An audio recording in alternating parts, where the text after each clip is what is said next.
반갑습니다. 고득점을 화학 단숨에 끝내기 임단우입니다. 이번 시간에는 2016학년도 미트히트 12회 기출문제를 풀어보도록 하겠습니다. 여타의 다른 회차들과 마찬가지로 난이도가 최근엔 약간 높게 출제가 되고 있는 편이었었고요. 우리가 대비하고 있는 2023학년도 시험을 대비를 했을 때는 이 정도까지 난이도가 높게 출제가 되지는 않겠지만, 그럼에도 불구하고 우리가 단순히 암기하고 있었던 내용들도 시험 문제에 따라서는 문제 조건이 주어지고 문제 추론을 필요로 하는 상황들이 주어짐으로 인해서 우리가 문제를 풀 때 다소 당황하게 되는 상황들도 만날 수가 있었을 거예요. 이 시험은 마치 수능처럼 유형이 딱 정해져가지고 고스란히 그대로 똑같이 출제가 되는 시험이 아니라는 거죠. 그래서 여러분들이 혹시라도 가지고 있는 공부 방법 중에 문제를 푸는 그 방법 자체를 외워가지고 나는 지금까지 시험을 좀 잘 봤었어 라고 하는 친구도 있었을 거예요. 굉장히 많은 문제를 풀어보는 거죠. 그런데 이 시험은 그렇게 굉장히 많은 문제만 풀어가지고서는 절대로 고득점이 나오지 못합니다. 즉, 기출문제 자체를 잘 분석하고 기출문제의 개념이 어떻게 적용되도록 출제가 되고 있는지를 잘 분석해서 본인의 개념을 기출문제로 어떻게 하면 잘 적용시킬 수 있을까라고 하는 본질적인 부분을 잘 탐구하고 잘 정리를 해 두셔야지만 여러분들의 고득점으로 연결할 수 있는 시험이라는 거예요. 그래서 마지막 기회가 되는 이 2023학년도 시험에서 여러분들이 의대나 약대로 진학을 하고자 한다면, 따라서 화학을 고득점을 꼭 얻고자 한다면 여러분들의 개념을 문제에다가 적용시키는 방법 자체가 중요하더라라고 하는 겁니다. 그래서 지금부터 저와 함께 1번 문제부터 하나씩 풀 때 여러분들의 개념을 어떻게 적용시켜 줘야 되는지 하나씩 같이 짚어보도록 하겠습니다. 지금 시작합니다.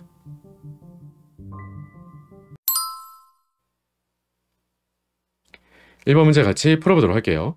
그림은 주 양자수 n이 각각 1, 2, 3인 수소 원자 오비탈 가에서 다해 방사방향 확률 분포 함수를 나타낸 것이다 라고 주어져 있습니다. 자, 1번에서 중요했던 문제 힌트는 바로 주 양자수가 1, 2, 3이다 라고 했던 부분이고요. 그리고 우리한테는 이 그래프가 방사방향 확률 분포 함수를 나타내주고 있는 거지 라고 하는 건데, 그 해당하는 방사방향 확률 분포 함수로부터는 우리가 어떤 걸 파악하라는 얘기가 될까요? 그쵸. 바로 이 함수는 사실은 4πr제곱 사이제곱으로서 우리가 원점에 해당되는 부분은 r = 0일 때도 0이 될 수 있겠지만, 그걸 제외한 사이제곱이 0이 되는 지점을 찾아주는 게 중요하겠죠. 이 값이 0이 되는 지점이다 라고 하는 것은 바로 방자까지만 쓸게요. 방사성 마디 수를 찾으라는 얘기가 될 건데, 어느 거 하나도 바로 방사성 마디가 있는 건 없어요. 따라서 우리가 바로 이 해당되는 가나다의 오비탈들은 방사성 마디 수가 0개인 오비탈들을 모아놓은 거구나 라고 하는 것을 알 수가 있게 되겠고요. 그 말은 n 어차피 1이기 때문에 가는 바로 n 1이면 오비탈은 하나밖에 없잖아요. 1s 오비탈이 돼주겠고, 그리고 n 2라고 얘기해 줬을 때 우리는 그럼 ES도 가능할 수가 있겠지만 ES는 불가능하겠죠. 왜냐면 2p 오비탈이 돼줘야 방사성 마디가 없는 해당되는 오비탈이 가능하겠고요. n 3이다 라고 얘기를 하게 되면 따라서 우리는 바로 3d 오비탈을 떠올려줘야 되겠지라고 하는 거죠. 바로 L 값이 2가 되는 바로 3d 오비탈은 각마디 수는 2개가 되겠지만 우리가 방사마디 수는 없는 오비탈이 되는 거니까요. 그래서 가나다에 해당되는 오비탈의 종류들을 찾아주고 나면 문제를 다 풀었다라고 보셔도 되겠죠. 자, 이제 우리는 선택지로 가서 문제를 바로 풀고 확인해 보도록 할게요. 자, 1번에서 가의 자기 양자수 값은 0이 되는 게 맞는 거냐라고 했는데, 네, 이 말은 맞는 말이 되겠죠. 뭐 때문에 그러니 라고 하면 1s 오비탈인 거니까요. 2번에서 나는 구형의 오비탈이다 라고 얘기해주고 있는데, 나는 구형의 오비탈이 아닌 거잖아요. 바로 가가 구형의 오비탈이었던 거잖아요. 따라서 우리는 가라고 바꿔줘야 되겠고요. 따라서 답은 2번이라고 풀어주면 되겠죠. 3번에서 다의 각 운동의 양자수는 L 값이 2가 돼주는 바로 3D 오비탈을 얘기해 줬었기 때문에 이 말은 맞는 말이었었고요.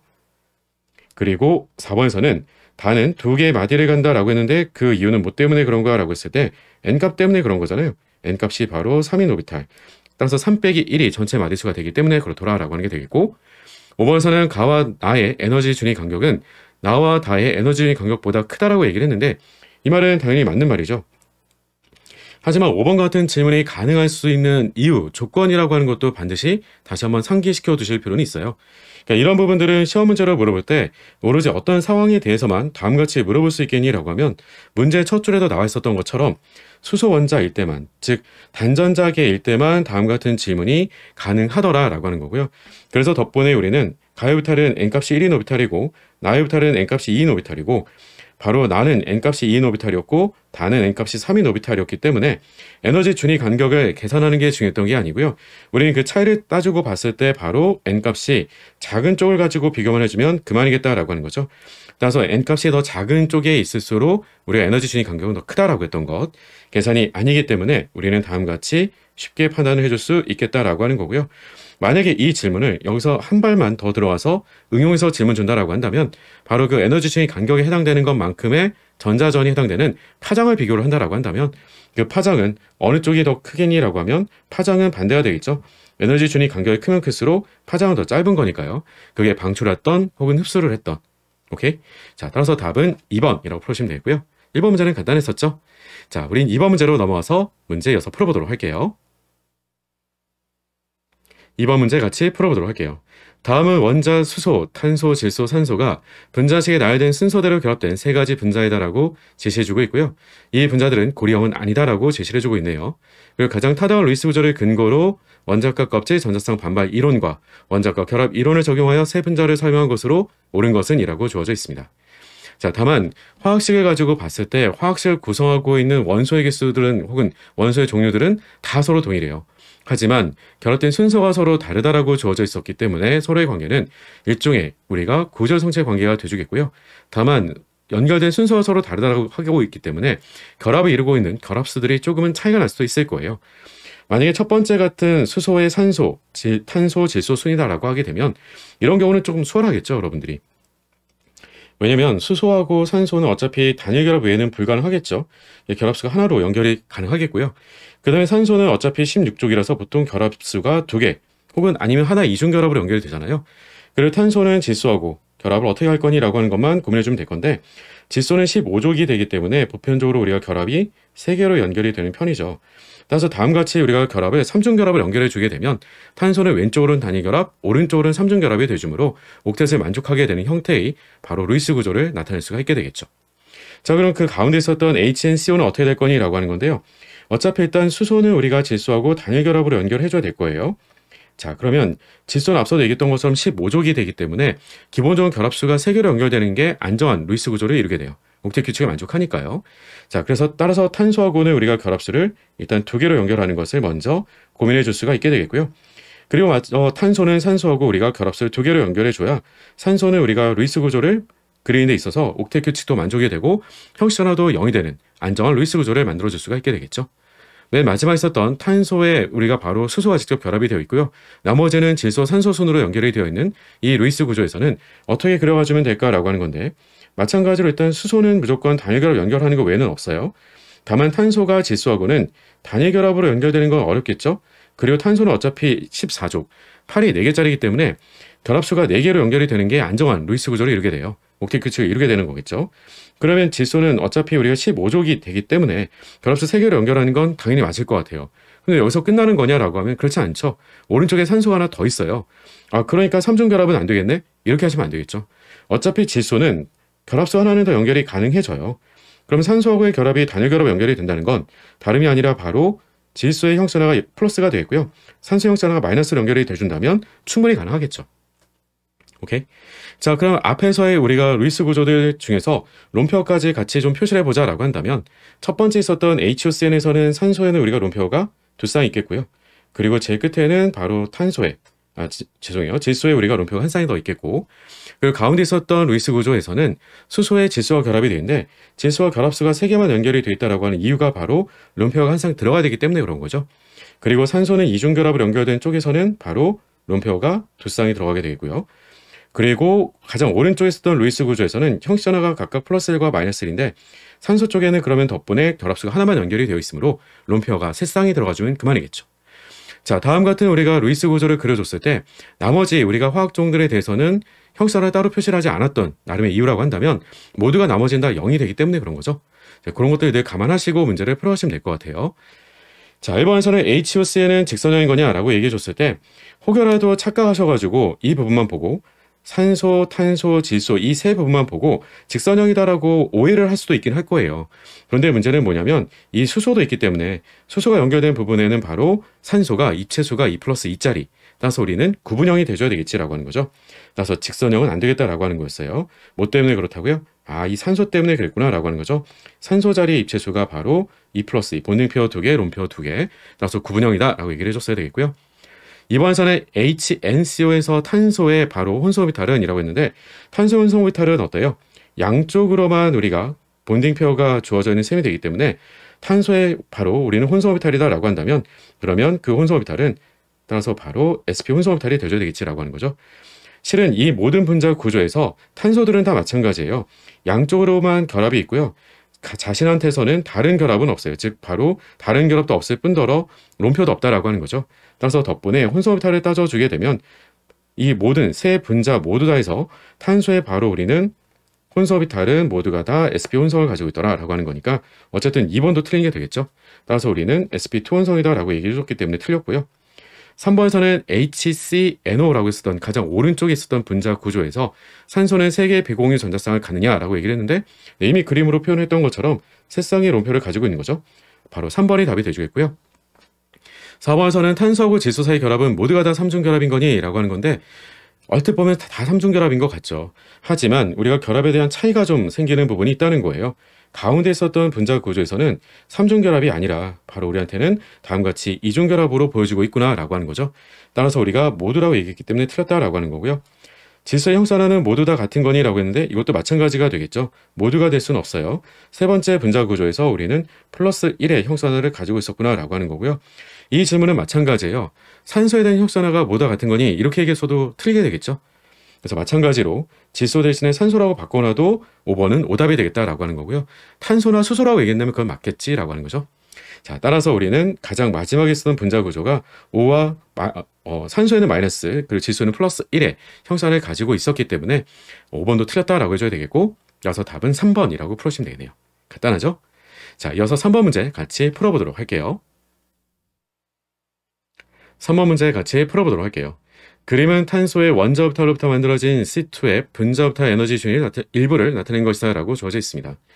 막상은요, 이런 문제들에서는 여러분들이 분자 오비탈의 에너지 준위 도표를 따로 보실 필요는 없는 거죠.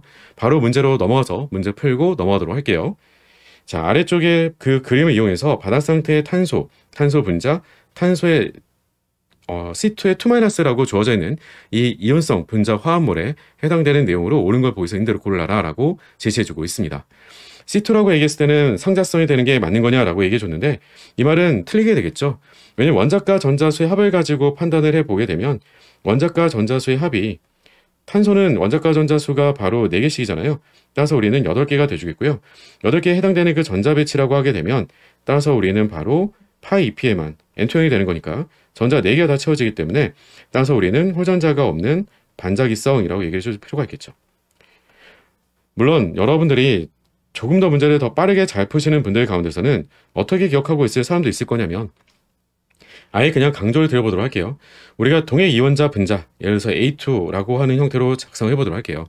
A2 분자라고 줬을 때 상자기성이다라고 얘기해 줄 수 있는 분자라고 하는 게 되는 것은 막상 2개밖에 없습니다. 바로 보론이 있겠고요. 그리고 산소 분자가 있겠고요.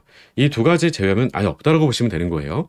물론 중성 상태의 바로 이원자 분자를 뜻하는 게 되겠고요. 아시겠죠? 자, 기억번 틀렸고요. 니은번 1차 이온 에너지는 C2가 탄소보다도 작다라고 주어져 있어요. 항상 이온 에너지를 비교를 하게 되는 것은 어떤 걸 가지고 비교해 준 거니? 라고 하는 건데 기억번이 사실상 힌트가 되기도 하는 거겠죠. 전자를 제거할 때 오비탈의 에너지 준이에요. 분자 오비탈은 다음과 같이 바로 파이 2p에서 전자를 제거를 하게 되겠고 원자 상태에서는 바로 2p 오비탈 전자를 제거하게 될 거겠죠. 자, 문제는 전자를 제거하게 된 오비탈의 에너지 준위가 탄소 원자보다도 탄소 2, C2 분자에서가 더 낮아요. 따라서 덕분에 우리는 에너지 준위가 더 낮은 데서 전자를 제거한다는 건 그만큼 이온 에너지가 더 많이 필요할 수밖에 없겠지라고 하는 거죠. 따라서 C2가 C보다 작다가 아니라 크다라고 해줘야 되는 거니까 니은번도 틀린 거죠. 마지막 디귿번에서는 결합 세기는 C2가 C2-보다도 작다라고 얘기해주고 있는 건데요. 2-보다 당연히 작을 수밖에 없겠죠. 왜냐면 우린 위에서 원자과 전자수의 합이 8개짜리인 게 바로 C2였었고요. 거기다 전자 2개를 더 먹은 게 바로 C2 2-예요. 따라서 원자과 전자수의 합을 가지고 생각을 해보게 되면 다시 한번 그럼 원자과 전자수 합이 8개였었고 2개 더 먹었으니까 얘는 10개예요. C2 2-는. 그러면 8개짜리는 바로 10개짜리보다 차수가 낮을 수밖에 없는데요. 그 이유는 우리가 바로 기억해두자라고 했던 내용 가운데 하나가 결합 차수가 몇 차? 10개라고 했으면 그때를 3차라고 얘기를 했던 거잖아요. 그리고 2개가 부족하기 때문에 결합성 오비탈인 시그마 2p에만 전자가 2개 부족해서 우리는 0.5차씩 2번, 따라서 우리는 2차라고 말해줄 수 있겠지라고 하는 거죠. 따라서 차수는 바로 C2 2-가 더 크다라고 하는 거. 따라서 맞다. 그래서 답은 D가 하나만 맞는 거니까 답은 3번이라고 풀시면 되겠죠. 간단하죠? 자, 3번의 답은 3번이었었고요. 우린 이어서 4번 문제 풀어가 보도록 할게요. 4번 문제 같이 풀어보도록 할게요. 이상기체 A의 몰 질량은 이상기체 B의 2배이다 라고 하는 것으로 일단 양적 관계에 많이 사용이 되는 몰 질량에 대한 표현이 등장을 하고 있고요. 일단 몰 질량이 등장했으니까 이 해당되는 정보로부터 두 가지는 좀 떠올려줬으면 좋겠어요. 첫 번째는 앞서 얘기했던 것처럼 양적 관계. 그러니까 예를 들면 몰수 관계를 가지고 질문 줄 수도 있겠고 아니면 그걸 가지고 질량으로 물어볼 수도 있겠고요. 혹은 이렇게 상태론적인 부분으로 양적 관계로 가지 않는다라고 한다면 속도 쪽으로 물어볼 수도 있겠지라고 하는 거죠. 어쨌든 2배가 더 무거운 쪽이 루트 2배만큼 더 느리겠구나라고 하는 거죠. 자, 일정 압력에서 동일 질량의 기체 A하고 B의 온도에 따른 성질을 옳게 나타낸 것은 이라고 제시해주고 있습니다. 자, 잘 보시면 우리한테는 이미 동일 질량이라고 하는 표현을 써주고 있고요. 그리고 일정한 압력이라고 하는 단서 조건도 붙여주고 있어요. 그리고 해당되는 온도에 따른 성질을 묻겠다라고 얘기해주고 있습니다. 어쨌든 각각 해당되는 몰수는 고정이고요. 그리고 일정한 압력이고요. 그리고 그 두 종류의 기체에 대해서 온도에 따라서 달라지는 것이라고 얘기했다면 기본적으로 온도에 따라서는 온도에 따라서 부피는 비례가 되겠죠. 그러니까 남게 되는 게 사실상 문제에서 말의 표현이 다 나와 있다라고 하는 거예요. 둘이 반응하는 건 아닌 거니까요. 각각의 기체에 대한 일단은 몰수도 고정인 거잖아요. 일정 압력이고 그리고 몰수도 반응은 아닌 거니까 고정인 거고요. 그래서 동일 질량의 기체 A하고 B의 온도에 따른 성질을 따져보자 라고 했기 때문에 그러면 온도에 따라서 어떤 게 달라져 라고 하는 거냐면 기본적으로는 우리가 부피가 비례가 되겠지라고 하는 사실이에요. 물론 문제를 더 아래쪽의 내용들을 보기에 앞서서 이미 몰 질량에 대한 부분이 같이 나와 있었기 때문에 간단하게 정리를 써놓고 나머지 내용들을 좀 더 확인해 보도록 할게요. 무슨 말이야 라고 하면 우리한테는 어쨌든 A라고 하는 기체도 그리고 B라고 하는 이상기체도 각각 놓고 비교로 질문 주고 있는데 둘에 대해서는 일단은 먼저 질량이 서로 같다라고 제시해 주고 있었거든요. 그리고 첫 줄에는 몰 질량에 대한 힌트도 먼저 보여주고 있었어요. 몰 질량은 A의 몰 질량이 B의 몰 질량의 2배라고 얘기했거든요. 그러니까 바로 B의 몰 질량이 2배, B가 1이라고 한다면 그러면 A는 2가 되겠구나 라고 하는 사실이에요. 그죠? 자, 따라서 우리가 B가 1이고 A가 몰 질량이 2가 돼주기 때문에 비율상 그렇다는 얘기는 뭐가 되겠어요? 그러면 우리는 나머지 몰수의 관계도 금방 얘기할 수 있어야 되겠지라고 하는 거죠. 왜냐면 몰수와 몰 질량의 곱이 곧 바로 질량과 같은데 그 질량 서로 둘이 동일하다고 얘기했으니까요. 그래서 몰수 B의 관계는 1대 2가 되겠구나라고 하는 것도 찾아줄 수 있겠다라고 하는 거죠. 자, 이런 정도 기본적인 내용들을 바탕으로 해서 나머지들은 문제에서 주고 있는 내용들을 함께 비교를 가져가 보도록 할게요. 자, 1번에서는 바로 온도에 따른 부피가 서로 비례관계다라고 하는 걸 그대로 보여주고 있는데 A가 B보다 바로 부피가 매번 2배씩 더 크다는 거예요. 주어진 온도에서. 그렇게 될 수 있겠니? 라고 하는 건데 부피는 곧 바로 몰수의 비례가 되는 거겠죠. 그러니까 적어도 우리가 A의 몰수가 1일 때 B의 몰수가 2가 돼주기 때문에 B의 몰수가 2배가 더 큰 거잖아요. 따라서 우리는 바로 A하고 B가 서로 자리가 바뀐 거구나 라고 하는 것을 쉽게 짐작해 줄 수가 있게 되겠고요. 자, 이번에서는 그러면 오른쪽에 밀도를 가지고 비교를 해주고 있는데요. 밀도라고 하면 또 어떨까요? 밀도는 우리가 압력이 일정하다라고 얘기했고 온도에 따른 성질이다라고 얘기해주고 있어요. 그럼 온도를 높여주게 되면 밀도는 당연히 감소가 될 텐데요. 이때 비교가 된다라고 할 부분은 어려운 게 아니고요. 밀도는 잘 생각해 보게 되면 기체에서만 우리가 써먹을 수 있는 내용들을 가지고 봤을 때 어때요? 밀도는 온도의 반비례가 되고요. 압력의 비례가 되고 또 몰 질량의 비례가 되죠. 그렇죠. 그러니까 바로 몰 질량이 우리한테는 2대 1이다라고 얘기해주고 있었기 때문에 따라서 바로 밀도도 A 대 B가 그러면 2대 1이 돼주겠구나라고 하는 거죠. 언제? 그 주어진 온도에서. 따라서 온도 T일 때가 됐건 온도 2T일 때가 됐건 어쨌든 무조건 A가 B보다는 밀도가 2배가 높아야 돼요. 근데 2배가 높지를 못하는 거잖아요. B가 A보다 2배가 높다라고 주어져 있었으니까 이것도 서로 반대로 뒤집힌 게 되겠죠. 따라서 B가 되고 B는 A로 바꿔줘야 되겠다. 자, 3번도 바로 이어서 같이 확인해 보도록 할게요. 자, 그럼 3번에서는 어떨까요? 단위 부피당 분자수라고 하는 게 서로 차이가 날까라고 하는 건데 차이가 나죠. 단위 부피당 분자수라고 하던 것, 즉 우리가 바로 이 온도가 증가함에 따라서 입자수가 감소가 되긴 할 건데 자, 그러면 일정한 압력에서 얘기를 해주고 있었던 거고요. 그랬을 때 바로 부피당 분자수, 부피분의 몰수라고 하는 것으로 식을 써보자라고 해보면 그럼 쉽게 보여지게 될 거예요. 왜냐면 부피당 분자수라고 하게 되는 부피분의 몰수는 그럼 잘 생각해 보면 우리는 P = nRT잖아요. 그랬을 때 만약에 우변에다가 압력과 부피 곱이라고 먼저 썼다라고 생각해 보면 부피를 좌변으로 나눠준 셈이 돼주겠죠? 그러면 분자에는 압력이 남아있게 되겠고요. 좌변에는 nRT라고 하는 RT 값이 있었을 텐데 RT 값을 우변으로 나눠주게 되면 다음같이 쓸 수가 있게 되겠고, 따라서 덕분에 이 부피분의 몰수라고 하는 것은 R 값은 상수고요. 온도를 증가시켜줌에 따라서 당연히 이 비율에 해당되는 값은 감소가 되겠고요. 그럼 압력도 일정 압력이라고 얘기해주고 있었거든요. 그렇죠? 그러니까 오로지 온도만 변수가 되는 것뿐인 거지 이 둘에 대한 것은 차이가 나는 건 아니다라고 하는 거예요.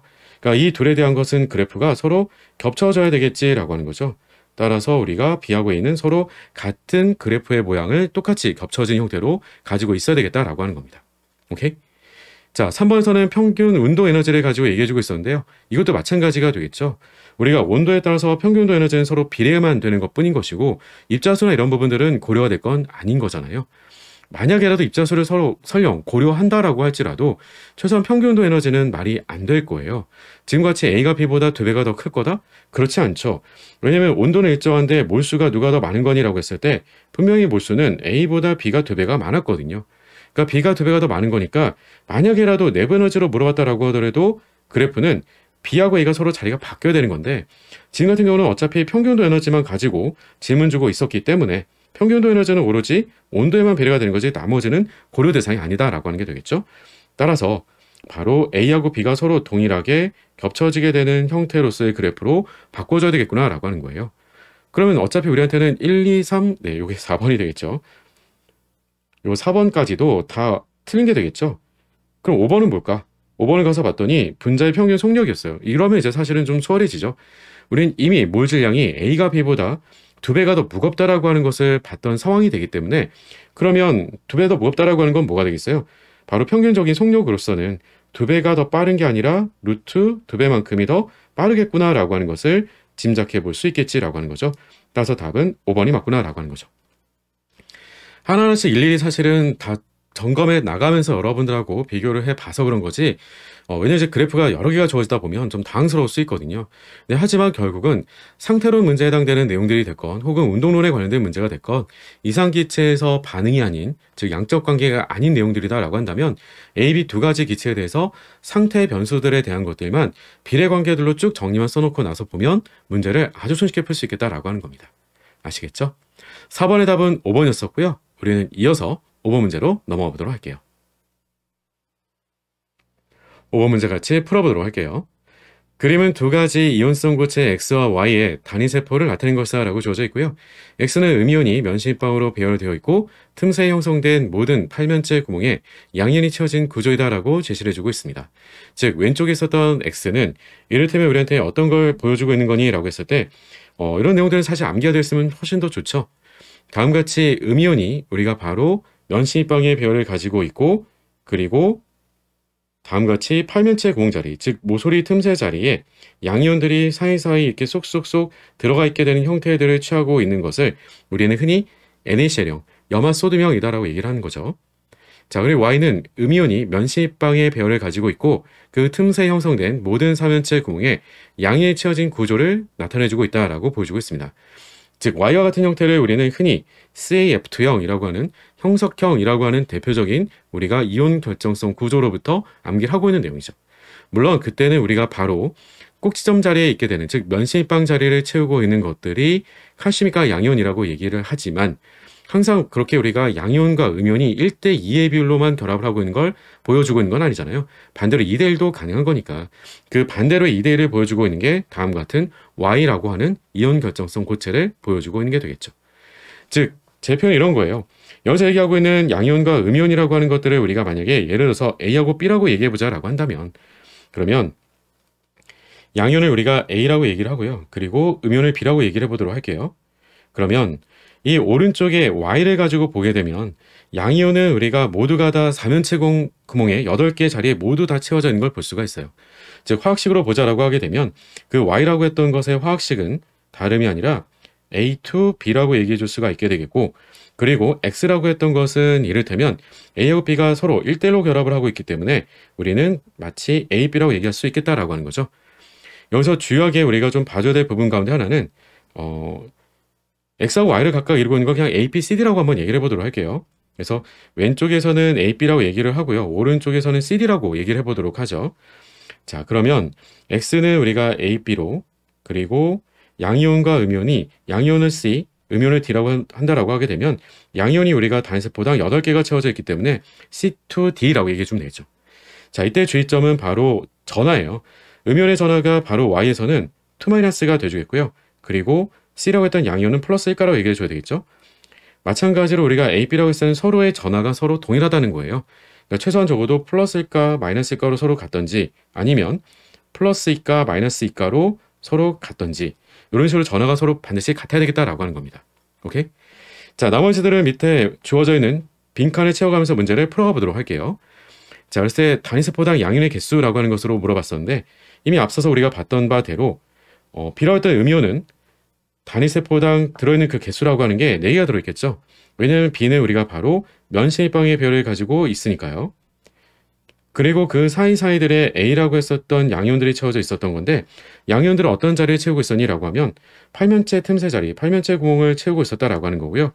따라서 덕분에 단세포당 들어있는 입자의 개수는 면식 밑방이 되기 때문에 4개가 되어주겠고 화학식은 말 그대로 서로 1대1로 결합을 하고 있기 때문에 가에 들어가게 될 빈칸에 해당되는 그 개수, 즉 팔면체 구멍을 채우고 있는 A 개수다라고 하게 되는 것은 4개다라고 얘기를 해줬어야 되겠죠.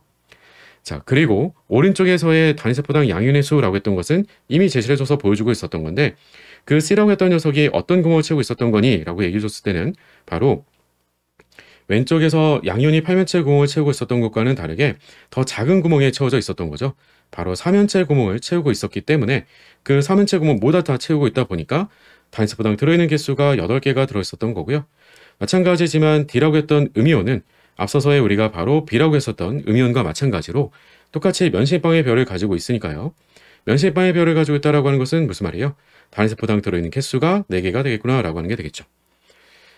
자, 그리고 그 아래쪽에다는 양이온의 전하, 음이온의 전하라고 하는 것으로 표시를 해주고 있었는데 앞서 언급을 드린 것처럼 왼쪽에 있었던 X라고 했던 이온 결정은 양이온과 음이온의 전하가 반드시 같아야 된다는 거예요. 그러니까 여기서처럼 플러스 2, 마이너스 2로만 주는 게 꼭 맞는 게 아니고요. 플러스 1, 마이너스 1로 줘도 무방하겠다라고 하는 거예요. 다만 오른쪽에서의 바로 Y에서는 반드시 둘이 차이가 나야 되겠지라고 하는 거죠. 그리고 그 차이가 나는 것은 양이온은 바로 플러스 1의 전하를 가진 거다라고 하는 것을 미리 우리 확인해 봤었던 거고요. 그리고 음이온은 마이너스 2의 전하를 갖는 거겠지라고 하는 게 결합하고 있는 개수의 비로부터도 우리가 쉽게 파악이 가능하겠지라고 하는 거죠. 자, 그리고 네 번째는 음이온의 배위수를 가지고 질문 주고 있었는데 왼쪽에 가서 보니까 음이온의 배위수, 즉 음이온을 둘러싸고 있는 양이온의 수를 가지고 얘기해 주고 있는 거죠. 그러니까 여기서의 바로 음이온의 배위수라고 하는 그 표현이 오해가 없어야 되겠다라고 하는 거예요. 음이온을 둘러싸고 있는 배위수라고 하는 표현이 음이온을 음이온끼리 둘러싸고 있는 개수를 얘기하는 게 아니라는 거예요. 그래서 음이온의 배위수는 음이온을 둘러싸고 있는 양이온의 수를 가지고 질문 주는 거다라고 하는 거죠. 바로 양이온의 개수라고 하는 거죠. 둘러싸고 있는. 자, 따라서 우리가 왼쪽에서는 X를 가지고 보게 되면 팔면체 구멍 자리에 채워져 있었던 양이온은 반대로 음이온 주변에서도 음이온을 반대로 양이온들 우리가 바로 위, 아래, 앞뒤, 양옆으로 6개가 서로 둘러싸주고 있는 똑같이 팔면체 구멍 자리에 놓여져 있는 것을 알 수 있겠다라고 하는 거예요. 그러니까 그걸 힌트로 삼아서 알려주고 있었던 거죠. 팔면체 구멍 자리에 들어있게 되는 거니까 따라서 우리가 양이온이 6개가 둘러싸고 있는 거야. 그럼 그 말로부터 그대로 갖고 오게 되면 똑같은 거예요. 입방체 구멍 자리에 음이온이 들어있어 라고 하는 것이므로 우리는 양이온 8개가 둘러싸주고 있는 거겠지 라고 하는 거고요. 실제로 이게 그림에서 여러분들이 잘 살펴보게 되면 양이온들은 일종의 어떤 별을 가지고 있는 거야 라고 하면 양이온들이 가지고 있는 별로 보자라고 하면 양이온들은 면시입방의 별을 가지고 있는 게 아니고요. 단순입방의 별을 가지고 있어요. 그래서 일종의 꼭지점 자리들에만 놓여 있는 셈이 되겠고 그 한가운데로 둘러싸여지게 되는 게 음이온이 되줘요. 그러다 보니까 음이온은 어떤 구멍 자리에 놓였다라고도 볼 수 있겠니? 라고 하면 음이온이 놓여져 있는 구멍 자리다라고 하는 건 바로 입방체 구멍 자리다라고 하는 거예요. 그래서 그 내용으로 설명해서 질문 주고 있는 게 마지막 다 해당되는 표현이었던 거죠. 따라서 가나 다를 순서대로 잘 연결해 주세요 라고 한다면 가에 들어갈 개수는 4개, 나는 1개, 그리고 다는 8개가 들어가야 되기 때문에 답은 2번이라고 풀어주면 되겠죠. 이온 결자에 관련된 부분들은요. 실은 여러분들하고 지금 그림을 보면서도 다시 한번 입체적인 모형에 대해서 이해를 하고 있는가라고 하는 형태로 출제하고 있지만 우리는 이런 문제를 좀 빠르게 더 풀어가려고 하면 그 기본이 되는 내용들 있잖아요. NaCl형 혹은 우리가 징크 설퍼형 아니면 형석형 CaF2형 그러니까 이런 형태들로 우리가 이온 결정들 몇 가지를 명확하게 그걸서 암기를 좀 해두고 있어야지만 문제를 손쉽게 풀 수 있겠다라고 하는 거죠. 오케이? 자, 5번의 답은 2번이었었고요. 우린 이어서 6번 문제 풀어가 보도록 할게요. 6번 문제 같이 풀어보도록 할게요. 표는 벤젠과 산화탄소 각각의 성질과 이 두 용매의 용질 A를 각각 녹인 용액 1과 용액 2의 조성과 어느 점 내림을 나타낸 것이다 라고 제시해주고 있습니다. 자, 첫 번째 표에서는 벤젠에 해당되는 밀도가 0.8이고요. 산화탄소는 그의 2배가 되겠네요. 그리고 어느 점 내림 상수는 벤젠에 대한 게 5.1이라고 주어져 있었고 산화탄소에 대한 부분은 빈칸으로 줬으니까 이건 알아내주자 뭐 이런 얘기로 보여지게 되겠죠. 그리고 아래쪽에는 용액 1에 해당되는 것은 용매의 벤젠을 사용해 줬었고 그때 우리가 용의 조성이 용제 A라고 하는 녀석을 10g을 녹여주게 되면 그럼 그때 어느 점 내림이 5.1도씨만큼 내려왔다라고 하는 걸 보여주고 있어요. 즉 따라서 다음같이 우리가 벤젠 0.01리터에다가 용제 10g을 녹여주게 된 그 용액의 농도라고 한다면 그 용액의 농도가 얼마가 되는 거라고 하는 것은 다름이 아니라 우리는 1몰랄 농도가 되는 거구나 라고 하는 것을 파악할 수 있게 되겠고요. 그럼 이 1몰랄 농도에 해당되는 표현으로부터 우리가 거꾸로 연결해서 파악을 해줘야 될 내용 가운데 하나는 다름이 아니라 바로 A10g에 해당되는 몰수예요. 근데 그 A10g에 해당되는 몰수를 또 알아내려고 하면 그러면 용매에 해당되는 벤젠이 0.01리터라고 얘기했는데 그 0.01리터에 해당되는 우리한테 필요했던 정보는 바로 질량 단위가 좀 필요하겠고요. 그럼 다음같이 바로 밀도 그램 퍼 세제곱센티미터라고 했던 부분은 바꿔서 표현해주게 되면 이 단위는 곧 바로 그램 퍼 밀리리터가 돼주겠고요. 그러면 우리는 밀도하고 부피를 구분해주면 따라서 벤젠은 0.01리터가 아닌 10ml라고 해주면 되고 10ml와 0.8을 구분해주게 되면 곧 바로 질량이 8g에 해당되는 벤젠의 질량이다라고 하는 것을 쉽게 알아볼 수 있겠지라고 하는 거죠. 따라서 우리한테는 벤젠 0.01리터가 갖고 있는 질량의 의미는 8g이 돼주겠고요. 8g이다라고 하는 것은 8 곱하기 10의 마이너스 세제곱 킬로그램이 돼주겠죠. 그 양분에 A에 해당되는 몰수에 대한 B가 1몰랄 농도. 따라서 우리한테는 이 10g에 해당되는 몰수가 얼마가 될 거니? 라고 하는 것은 다름 아니라 8 곱하기 10의 마이너스 세제곱에 해당되는 몰수가 돼주겠구나 라고 하는 것을 쉽게 예측할 수가 있겠죠. 왜? 농도가 1몰랄 농도니까. 자, 그러면 다음 같은 양을 가지고 뻔하게 되겠죠? 그럼 몰제형 물어보게 되겠죠? 몰제형 어떻게 구할까요? 그러면 우리는 8 곱하기 10의 세제곱에 해당되는 몰수에 해당되는 용제 A의 질량이 10g인 거니까 그 몰수를 1몰로 바꿔준다면 그때 해당되는 질량을 얻어내는 건 어려운 게 아닌 거잖아요. 따라서 10g에다가 몇 배를 해주고 1000배를 해주고요. 그럼 만이 되겠죠? 만을 8로 나눠주면 되겠네요. 그렇죠? 그러면 따라서 우리가 만을 8로 나눠준 거니까 얼마가 될까요? 1250 뭐 이 정도 되겠죠. 따라서 우리가 바로 A에 해당되는 몰 질량이다 라고 한다면 그 몰 질량은 다름이 아니라 1250 아니면 10의 4제곱을 여러분들이 8로 나눠준다 라고 풀어주시면 될 것 같고요. 이 계산이 뭐 크게 어려운 건 아닌 거니까 1250g per 몰이라고 얘기해 주면 될 거예요. 일단 기본적으로 이 내용 물어볼 수 있을 것 같고요. 그리고 또 한 가지는 아래쪽에 그러면 산화탄소 0.01리터라고 주어져 있었는데 이 해당되는 부피는 산화탄소의 밀도가 벤젠보다도 2배가 높았어요. 그러니까 해당되는 이 부피에 해당되는 질량도 우리가 쉽게 알 수가 있는 거잖아요. 해당되는 질량은 밀도하고 그대로 부피의 곱으로 나타냈었던 게 질량이었기 때문에 16g이 돼주겠고 또한 마찬가지로 A라고 했던 녀석의 몰수라고 하는 것도 이미 여기서 우리 찾아준 거잖아요. 8 곱하기 10의 마이너스 세제곱 몰이었었고요. 그쵸? 그러면 이 값을 우리가 나눠만 주면 그만이겠죠. 그럼 몰랄 농도가 나오긴 할 텐데 차이값이다라고 하게 되면 나눠주게 되는 분모에 나눠주게 되는 용매의 질량이 2배가 큰 것뿐이에요. 2배가 큰 거니까 2배가 더 크게 나눠진다라고 하는 것은 그러면 이 경우에 용액2에 대해서는 1몰랄 농도가 아니라 즉 여기서의 5.1도씨만큼 내려갔다라고 했던 이 표현이 우리한테는 X몰랄 농도 곱하기 어느 점 내림 상수로 연결을 할 수 있었던 내용이었던 것 때문에 따라서 우리가 덕분에 그 X몰랄 농도라고 했던 것이 1몰랄 농도 이렇게 봐줬던 내용으로부터 우리가 위에서 문제를 쭉 풀어가고 있었던 거잖아요. 그러면 이번에는 아래쪽에 주어져 있었던 이 15도씨만큼 내려왔다라고 하는 그 온도는 다음 같은 몰랄 농도라고 했던 것이 얼마가 되겠어요? 분모에 나눠주는 것만 2배가 더 큰 거니까 그러면 2분의 1 몰랄 농도가 돼주겠구나. 여기다 곱하기 어느 점 내림상수 가라고 하는 것만큼으로 우리는 온도가 15도씨 내려갔구나 가 돼주겠죠. 따라서 위에서 우리가 가라고 했었던 어느 점 내림 상수라고 했던 값은 얼마? 그러면 30이라고 얘기해 주면 되겠죠. 따라서 다음같이 간단하게 우리가 양적 관계를 계산해 볼 수 있었겠구나라고 하는 거고요.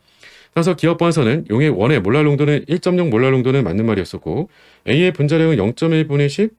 뭐 그냥 100으로 써도 될 텐데 뭐 이렇게 썼다는 것 자체가 좀 뭔가 약간 좀 구리잖아요. 니은 번은 틀린 거고요. 디귿번에서는 가는 30이다라고 했던 것이므로 디귿번은 맞다라고 풀어주면 되겠죠. 따라서 답은 우리가 5번이라고 풀어주면 되겠죠. 간단했네요. 그렇죠? 6번의 답은 5번이었고요. 우리는 이어서 7번 문제 풀어보도록 할게요. 7번 문제 함께 풀어보도록 할게요.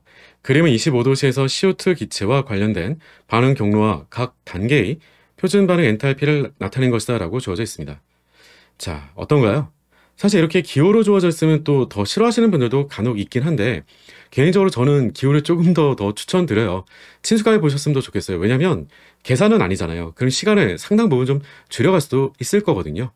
그러니까 문제에 주어져 있는 정보들만 잘 파악을 해준다면 손쉽게 문제를 좀 풀어갈 수 있겠지라고 하는 거죠.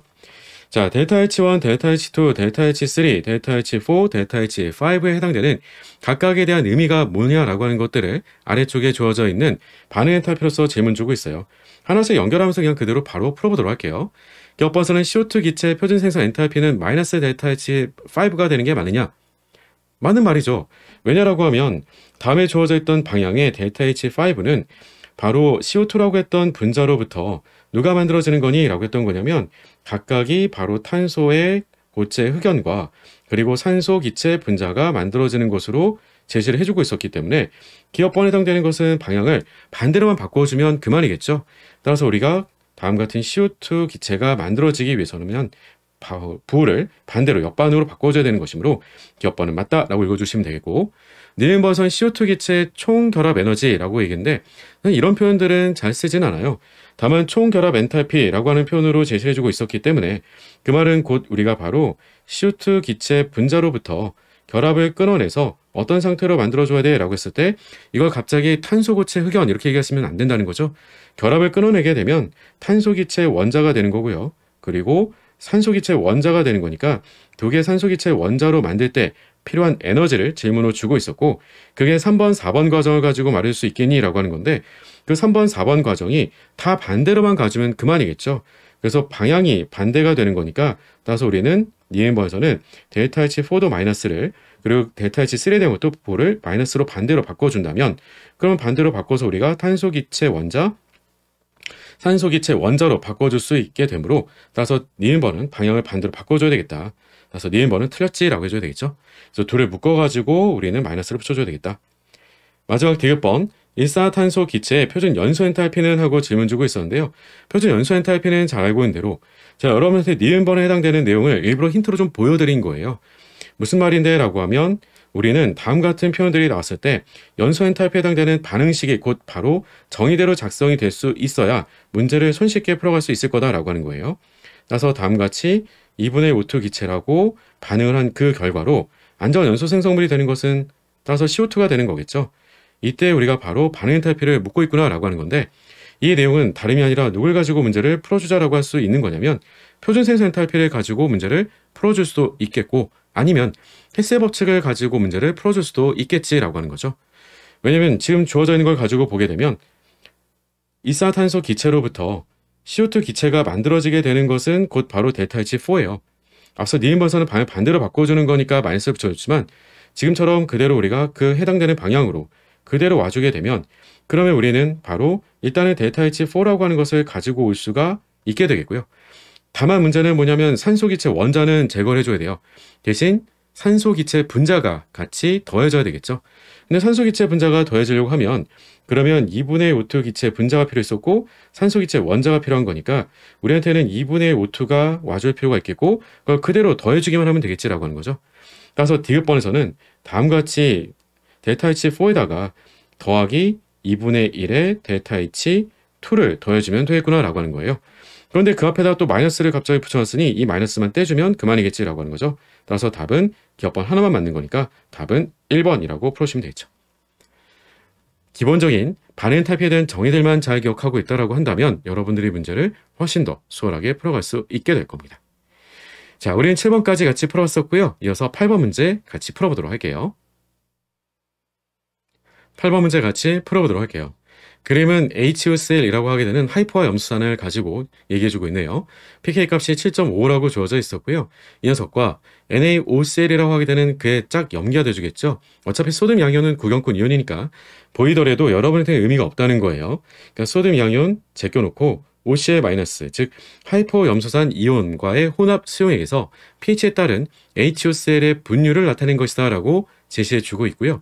이 분율은 마치 이온화도 알파 같은 형태로 보여주고 있는 포맷을 보여주고 있는 건데, 이 모든 혼합용에서 HOCl과 OCl- 약산과 짝염기의 농도의 합은 0.1 몰농도이다 라고 제시를 해서 보여주고 있습니다.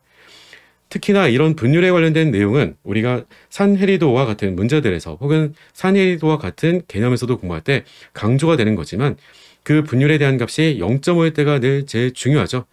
왜냐라고 하면 0.5일 때가 갖고 있는 의미라고 하는 것이 꽤나 우리한테는 유의미하게 다가오게 되는 것은 이 비율이 0.5가 되기 때문에, 그 덕분에 바로 A점에서 라고 하게 되면 그때 우리는 HOCl과 그에 해당되는 짝염기의 농도가 서로 동일할 때가 돼주겠구나 라고 하는 거고요.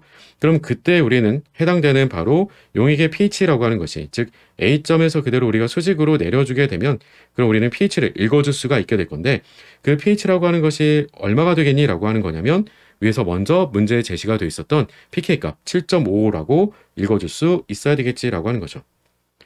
여기다가 B점에 해당되는 그때 바로 pH라고 했던 부분은 8.5라고 줬으니까 1만큼 더 큰 상황을 가지고 보여주고 있는 거고요. 만약에 예를 들어서 B점에 해당되는 용액에서의 약산과 그의 짝염기의 비율을 가지고 물어본다면 7.5 더하기 로그 약산분의 그의 짝염기라고 얘기해 주면 되겠죠. 물론 여기서 약산은 HOCl이 돼주겠고요. 그리고 그의 짝염기라고 하는 것은 OCl-를 뜻하는 게 되겠죠. 따라서 우리는 HOCl분의 바로 OCl-, 물론 이걸 몰수의 비로 써도 되겠고 농도의 비로 써도 상관은 없어요. 다만 농도하고 몰수를 혼용해가지고 같이 막 묶어서 뒤섞어 쓰는 거는 안 되겠다라고 하는 거죠. 농도는 농도로, 혹은 몰수는 몰수로 써줘야 되겠다라고 하는 거죠.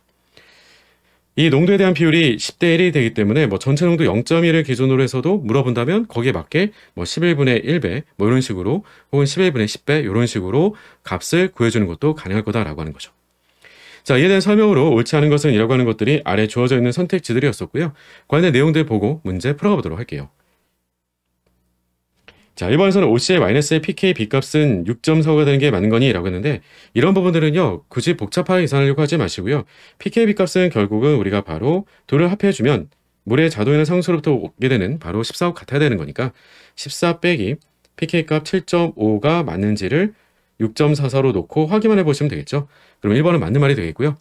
2번에서는 A점에 해당되는 용액이 가장 큰 완충 용량을 가진다라고 했는데, 이 부분에 해당되는 부분은 첫 번째, 약산과 그 짝염기의 합이 일단은 커야 된다라고 하는 측면에 대해서는 어떻게 이미 알려주고 있었기 때문에 그 합쳐진 농도가 우리한테는 이 전체 구간 모두 다해서 0.1몰 농도로 일정하다라고 얘기했던 거니까 첫 번째는 우리한테 비교의 가치가 좀 사라지게 되겠죠. 모두 다 동일한 조건이 되는 거니까요.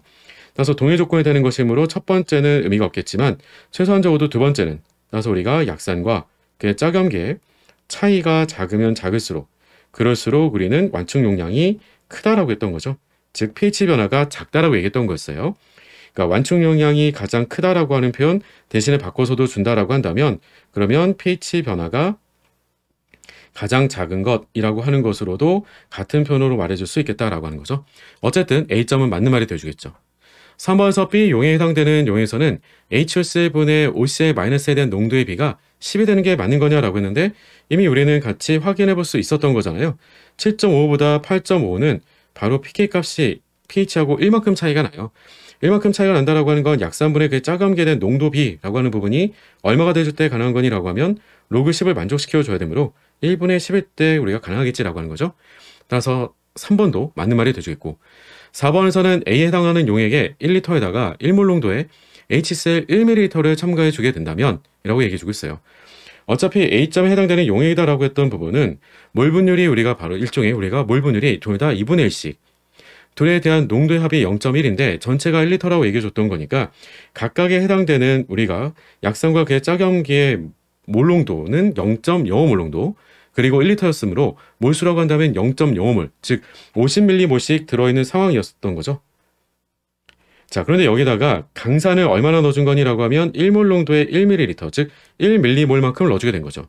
그럼 강산에 들어가게 되면 약염기랑 반응하게 되겠고 그에 대한 짝산으로 우리가 전환되는 거니까 다음과 같이 우리가 로강에 대한 비율이 달라지는 것으로 계산을 해줄 수 있어야 되겠다라고 하는 건데 맞게 작성해 준 거죠. 51분의 49. 그러면 1번부터 4번이 뭐다 맞는 말이니까 답은 5번일 텐데요. 5번에서 보게 되면 B에 해당하는 용액을 10배 이석해 주게 된다면 pH가 1이 증가할 거냐? 네, 이건 아예 말이 안 맞죠. 이런 거는 강산 수액이라든지 혹은 강염기 수액일 때 그럴 때나 가능한 거지 뭐 약산일 때만 하더라도 좀 안 맞고요. 가뜩이나 B라고 했던 것은 더 맞을 수가 없었던 건 B까지는 어쨌든 완충 용액이에요. 약산과 그 짝염기의 비율이 10배 이상 차이가 나는 건 아니기 때문에 그러니까 완충이다라고 하는 것을 희석시키더라도 pH는 1만큼 증가도 감소도 아니겠다라고 하는 거죠. pH가 변화 없다. 이렇게 말을 바꿔 주셔야 명확한 표현이 되겠다라고 하는 거죠. 따라서 답은 5번 이렇게 풀으시면 되겠네요. 어렵지 않죠? 자, 8번의 답은 5번이었었고요. 우리는 이어서 9번 문제로 풀어보도록 할게요. 9번 문제 함께 풀어보도록 할게요. 다음은 기체 A, B, C의 열화학 반응식이라고 제시해주고 있고요. 두 개 A가 하나의 B랑 반응해서 두 개 C가 만들어지는 평형 반응식에 대해서 델타 H는 0보다 큰 흡열 반응이래요. 자, 그림은 반응의 초기 상태의 가와 반응 후에 부피가 감소한 평형 상태를 각각 나타낸 것이다 라고 제시해주고 있고 전체 과정에서 외부 압력과 온도는 일정하게 유지가 된다라고 제시해주고 있습니다. 가는 초기 상태였으므로 우리가 가에서부터 나라고 하는 평형 상태에 도달하게 되면서 어떠한 변화가 생겨난 거니? 라고 하는 것을 보여주고 있는데 전체적으로는 부피가 줄어들게 됐다라고 하는 것을 보여주고 있는 거죠. 즉, 그 말은 무슨 말이 될 거니? 라고 하는 것을 어느 정도는 좀 파악을 할 수 있어야 될 건데요.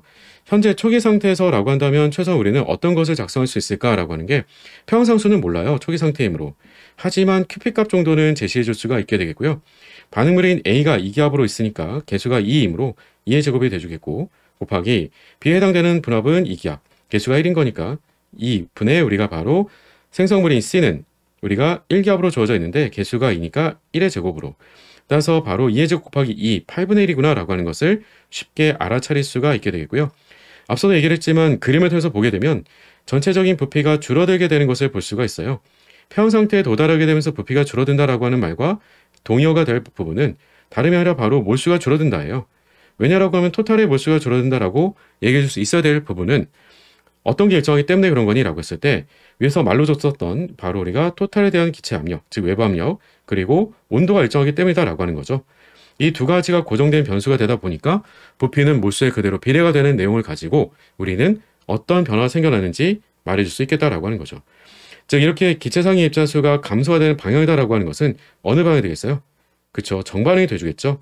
반응물에 A가 2개씩 줄고 B가 하나씩 줄 때마다 C는 2개밖에 안 늘어요. 그러니까 전체적으로 한 번씩 반응 갈 때마다 입자수 하나씩 감소되는 반응이 되겠죠.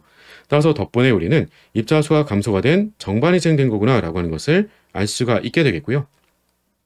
덕분에 따라서 정반이 진행됐다라고 하는 것은 초기 상태의 Q값이 누구보다도 평형상수랑 비교해 줬을 때 평형상수보다 작기 때문에 그 Q값이 증가가 돼줘서 평형상수랑 같아지는 나의 상태가 돼주기 위해서 정반이 진행됐구나라고 하는 것을 짐작해 볼 수 있겠지라고 하는 거죠. 자, 그 외적으로는 우리한테는 반응 엔탈피 값이 0보다 큰 흡열 반응이다라고 하는 것을 또 하나 제안으로 보여주고 있었기 때문에 그 외적으로 나머지들은 이제 열화학 반응식 관련된 것들을 뭔가 더 추가로 물어볼 수 있을지 몰라도 평형상수를 딱히 더 구할 수 있다던가 하는 건 없는 것 같아요. 자, 이제 문제로 가서 확인해 보도록 할게요. 기업번에서는 반응의 평형상수는 8분의 1보다 작은 게 맞느냐라고 얘기해주고 있었는데 평형상수가 8분의 1보다는 큰 거죠. 그렇죠?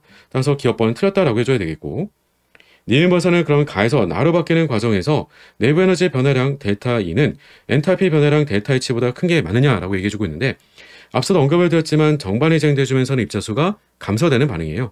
따라서 우리는 델타 H와 델타 E의 관계식, 즉 엔탈피 변화와 내부 에너지 변화는 델타 H의 정의로부터 우리가 그대로 서로 관계식을 써볼 수가 있는 거잖아요. 이에 해당되는 P 델타 V 대신에 우리는 어떻게 쓸 수 있었어? 라고 했냐면 델타 NG RT로 쓸 수 있었지 라고 했던 거고요. 정반응이 어쨌든 입자수가 감소가 되는 변화였었고 빼준 그 결과와 서로 같다라고 얘기해주고 있는 것이 되기 때문에 이 둘을 서로 비교를 해주게 된다면 누가 더 크니라고 했을 때는 반응 탈피보다는 내부 에너지 변화가 분명히 더 크다라고 말해줄 수 있어야 되겠지라고 하는 거죠. 왜냐면 빼줘야지 같은 거니까요. 따라서 우리는 내부 에너지 변화량은 엔탈피 변화량보다도 크다라고 얘기해줬으니까 니은 번은 맞다. 마지막 디귿번서는 나의 상태에서 불활성화 기체를 실린더에 넣어주게 된다면 알짜 반응은 생성물에서 반응물 쪽으로 일어나는 게 맞느냐라고 하는 르세틀의 원리를 물어보고 있어요. 자, 불활성 기체를 첨가한다라고 하는 것 그 자체가 유의미한 게 아니고요. 이 불활성 기체 첨가를 통해서 넣으면이라고 했던 이 조건의 변화를 통해서 우리는 어떻게 해석해 주는 게 필요하겠니? 라고 하는 거죠. 이 불활성 기체를 첨가해 주게 되면 덕분에 우리는 토탈에 대한 압력이 달라지는 것도 아니고요. 토탈에 대한 온도가 달라지는 것도 아니었었고요. 그러면 달라지게 될 바로 변화라고 하는 것은 토탈에 대한 부피가 증가되도록 변화를 주면이라고 하는 게 되겠고요. 그럼 그 덕분에 우리는 반응이 어느 쪽으로 진행되겠니라고 하면 기체상의 입자수를 증가시키는 방향으로 평형이동이 일어나게 되겠고요. 기체상 입자수가 증가되는 방향이다라고 하는 것이 어느 쪽이야 라고 하면 그게 곧 바로 옆반응이 되주겠죠. 따라서 옆반응 우세가 되주므로 디귿번은 맞다라고 읽어주면 되겠죠. 따라서 답은 6번 이렇게 풀어주면 되겠네요. 그러니까 막상 평형에 관련된 내용도 있었고 반응 탈피에 관련된 내용도 있었는데 다른 연력화 함수까지는 크게 물어보는 건 없었던 문제였었고 니은번에 대한 건 사실 반응열과 내부 에너지 관계에 해당되는 상관관계식만 가지고 우리가 비교로 가져가게 되는 거지 막상 평형 자체에 대한 것들은 크게 고민할 건 없었다라고 하는 것이죠. 자, 9번의 답은 6번이었었고요. 우린 이어서 10번 문제로 넘어가 보도록 할게요. 10번 문제 같이 풀어보도록 할게요. 표는 반응 A하고 B가 반응해서 C가 만들어지는 반응에 대해서 300켈빈과 400켈빈에서 A와 B의 초기 농도를 변화시켜 측정한 초기 반응 속도를 나타낸 것이다 라고 주어져 있습니다. 전형적인 속도 법칙에 관련된 내용이 되주겠죠. 그러면 늘 그렇지만 속도 문제는 항상 차수부터 먼저 파악해 주고요. 그리고 나서 나머지 내용들을 확인하면서 문제를 풀어간다 라고 했었어요. 자, 보게 되면 표에서 다음과 같이 A의 초기 농도하고 B의 초기 농도를 봤더니 A의 초기 농도만 2배를 증가시켜 줬을 때 어떤 변화가 생겨났는지 속도를 보니까 속도는 2에서 8로 4배가 증가한 걸 확인할 수 있었던 거죠. 따라서 덕분에 A에 대해서는 그 차수가 몇 차가 되겠니라고 하면 A에 대해서는 우리가 바로 차수가 2차가 돼주겠고요. 그리고 B에 대한 부분으로 연결해서 보자라고 하게 되면 첫 번째하고 세 번째를 비교해주면 쉽게 잘 보여질 수가 있게 되겠죠. 따라서 첫 번째하고 세 번째를 비교로 보니까 첫 번째에서 세 번째로는 바로 B의 농도만 2배로 증가를 시켜줬을 때 어떤 일이 벌어진 거야 라고 했을 때 속도가 2에서 4로 그러면 2배 증가된 것을 확인할 수 있겠지라고 하는 거죠. 따라서 덕분에 B에 대한 차수는 우리가 1차인 거구나 라고 하는 것도 확인이 가능하겠죠.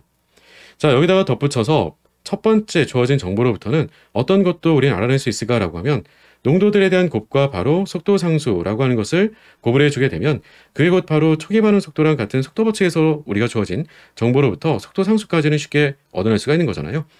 따라서 0.1의 제곱 곱하기 0.1 곱하기 K가 2 곱하기 10의 마이너스 세제곱과 같기 때문에 양쪽에 1000배를 해주게 되면 속도 상수 K 값은 얼마라고 하는 걸 구할 수 있겠니? 라고 하는 거냐면 이 값은 우리가 2라고 하는 것을 구해줄 수가 있겠죠.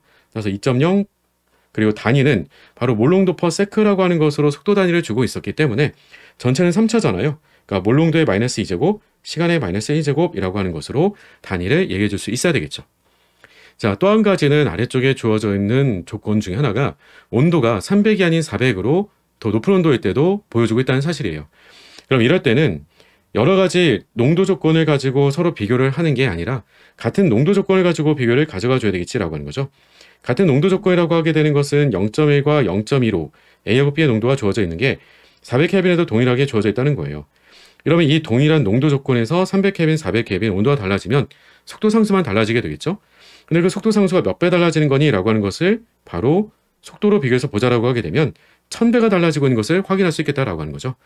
따라서 다음같이 속도 상수를 우린 위에서 이미 구해주고도 있었지만 예를 들어서 만약에 300켈빈대를 K1 그리고 400켈빈대를 우리가 K2라고 한다면 그러면 똑같은 농도 조건이지만 온도에 따라서 속도 상수가 증가가 돼줘서 반응 속도가 증가가 됐다라고 했을 때 그때 반응 속도가 1000배 증가가 돼줬으므로 바로 속도 상수도 우리는 몇 배 증가가 됐겠니? 라고 하는 거냐면 따라서 우리는 바로 1000배가 더 큰 거구나 라고 하는 것을 알 수가 있게 되겠고요. 다음같이 두 가지 온도가 있고 속도 상수의 증가 비율도 파악을 할 수 있었다라고 한다면 그러면 해당되는 그 정보로부터는 당연히 활성화에서도 물어볼 수 있겠지라고 하는 거죠. 자, 따라서 우리는 활성화제를 바로 계산으로 써볼 수가 있을 텐데요. 활성화제는 ln 속도 상수의 증가 비율 1000배가 증가한 거죠. 여기다가 R값 그리고 바로 온도 통분해 준 것 이항시켜서 넘겨준다라고 하는 건데 400분의 1과 300분의 1을 통분해 주게 되면 1200분의 1로 우리가 통분이 되겠죠. 따라서 1200만 넘겨주면 그만이겠다라고 하는 거예요. 따라서 단위는 R값에 해당되는 단위를 가지고 써주기 때문에 줄퍼 몰이라고 작성해 주시면 되고요. 만약에 이걸 단위를 묶어가지고 킬로주 단위로 바꿔 써준다라고 한다면 이 정도까지는 바꿔 써줄 수도 있겠죠. 그러면 10의 세제곱이라고 했던 지수까지도 우리가 고민해줘서 3을 앞으로 빼주게 된다면 그러면 1.1 곱하기 3, 그러면 3.6 정도 쓸 수가 있겠네요. 3.6 곱하기 R 곱하기 ln 우리가 10 그리고 킬로줄 퍼 몰. 이 정도까지는 뭐 크게 어려운 계산 없이 여러분들이 바로 답을 작성해 볼 수 있지 않을까 싶은 거예요. 자, 나머지들은 문제 가서 확인해보고 답을 찾아가 보도록 할게요. 기업번서는 A에 대한 반응 차수가 2차인 거냐 이미 확인했었고요. 300kb일 때 반응 속도 상수도 이미 계산으로 우리가 2라고 했던 거 구해줬었고 몰롱도의 마이너스 2제곱, 시간의 마이너스 1제곱 단위도 다 맞게 써져 있는 거죠. 마지막 반응에 대한 활성 에너지도 1.2 곱하기 8.31 곱하기 ln 1000 뭐 10의 세제곱으로 3도 앞으로 빼준 것도 없었던 거죠. 그리고 킬로주 퍼 몰이라고 하는 것 잘 작성되어 있었던 거니까 따라서 바로 기억, 니은, 디귿이 모두 맞다. 따라서 답은 7번이라고 풀어주시면 되겠네요. 쉽죠? 자, 1번부터 10번까지는 다소 좀 문제가 쉽게 출제가 됐던 것 같고요. 11번부터는 좀 난이도가 높아질 수 있으니까 조금 더 집중해 보도록 하고요. 우리는 11번으로 이어서 문제 풀어가 보도록 할게요. 11번 문제 같이 풀어보도록 할게요. 다음은 어떤 반응에 제한된 메커니즘이며 사전평 근사법을 적용한 전체 반응 속도 상수는 K다. 단계 1은 빠르고 단계 2는 느리다라고 제시를 해주고 있네요. 사실 이런 문제는 정해져 있는 거죠. 이런 문제야말로 정말 푸는 방법이 딱 정해져 있으니까 우리가 다른 고민할 필요는 전혀 없을 것 같아요. 다만 너무 서둘러서 처음부터 전체 반응도 보지 않고 진행하는 건 안 되겠다라고 하는 거죠. 일단 항상 제일 먼저 해주셔야 되는 건 전체 반응식부터 먼저 확인해 놓고 출발한다라는 사실이에요. A, B가 반해서 C가 되고요. 그 C가 다시 D랑 반해서 E가 만들어져요. 그러니까 반응물과 생성물에 동일하게 생성됐다 소모가 되는 것은 바로 C가 되겠고 따라서 그 C를 우리는 흔히 중간체라고 하는 거죠. 중간에 생성됐다가 사라지게 되는 중간체. 자, 그러면 위아래 두 개의 반응을 더해주게 되면 반응물은 A, B, D가 되겠죠. 그리고 생성물은 E가 될 거예요. 따라서 전체 반응부터 먼저 확인해 놓고요.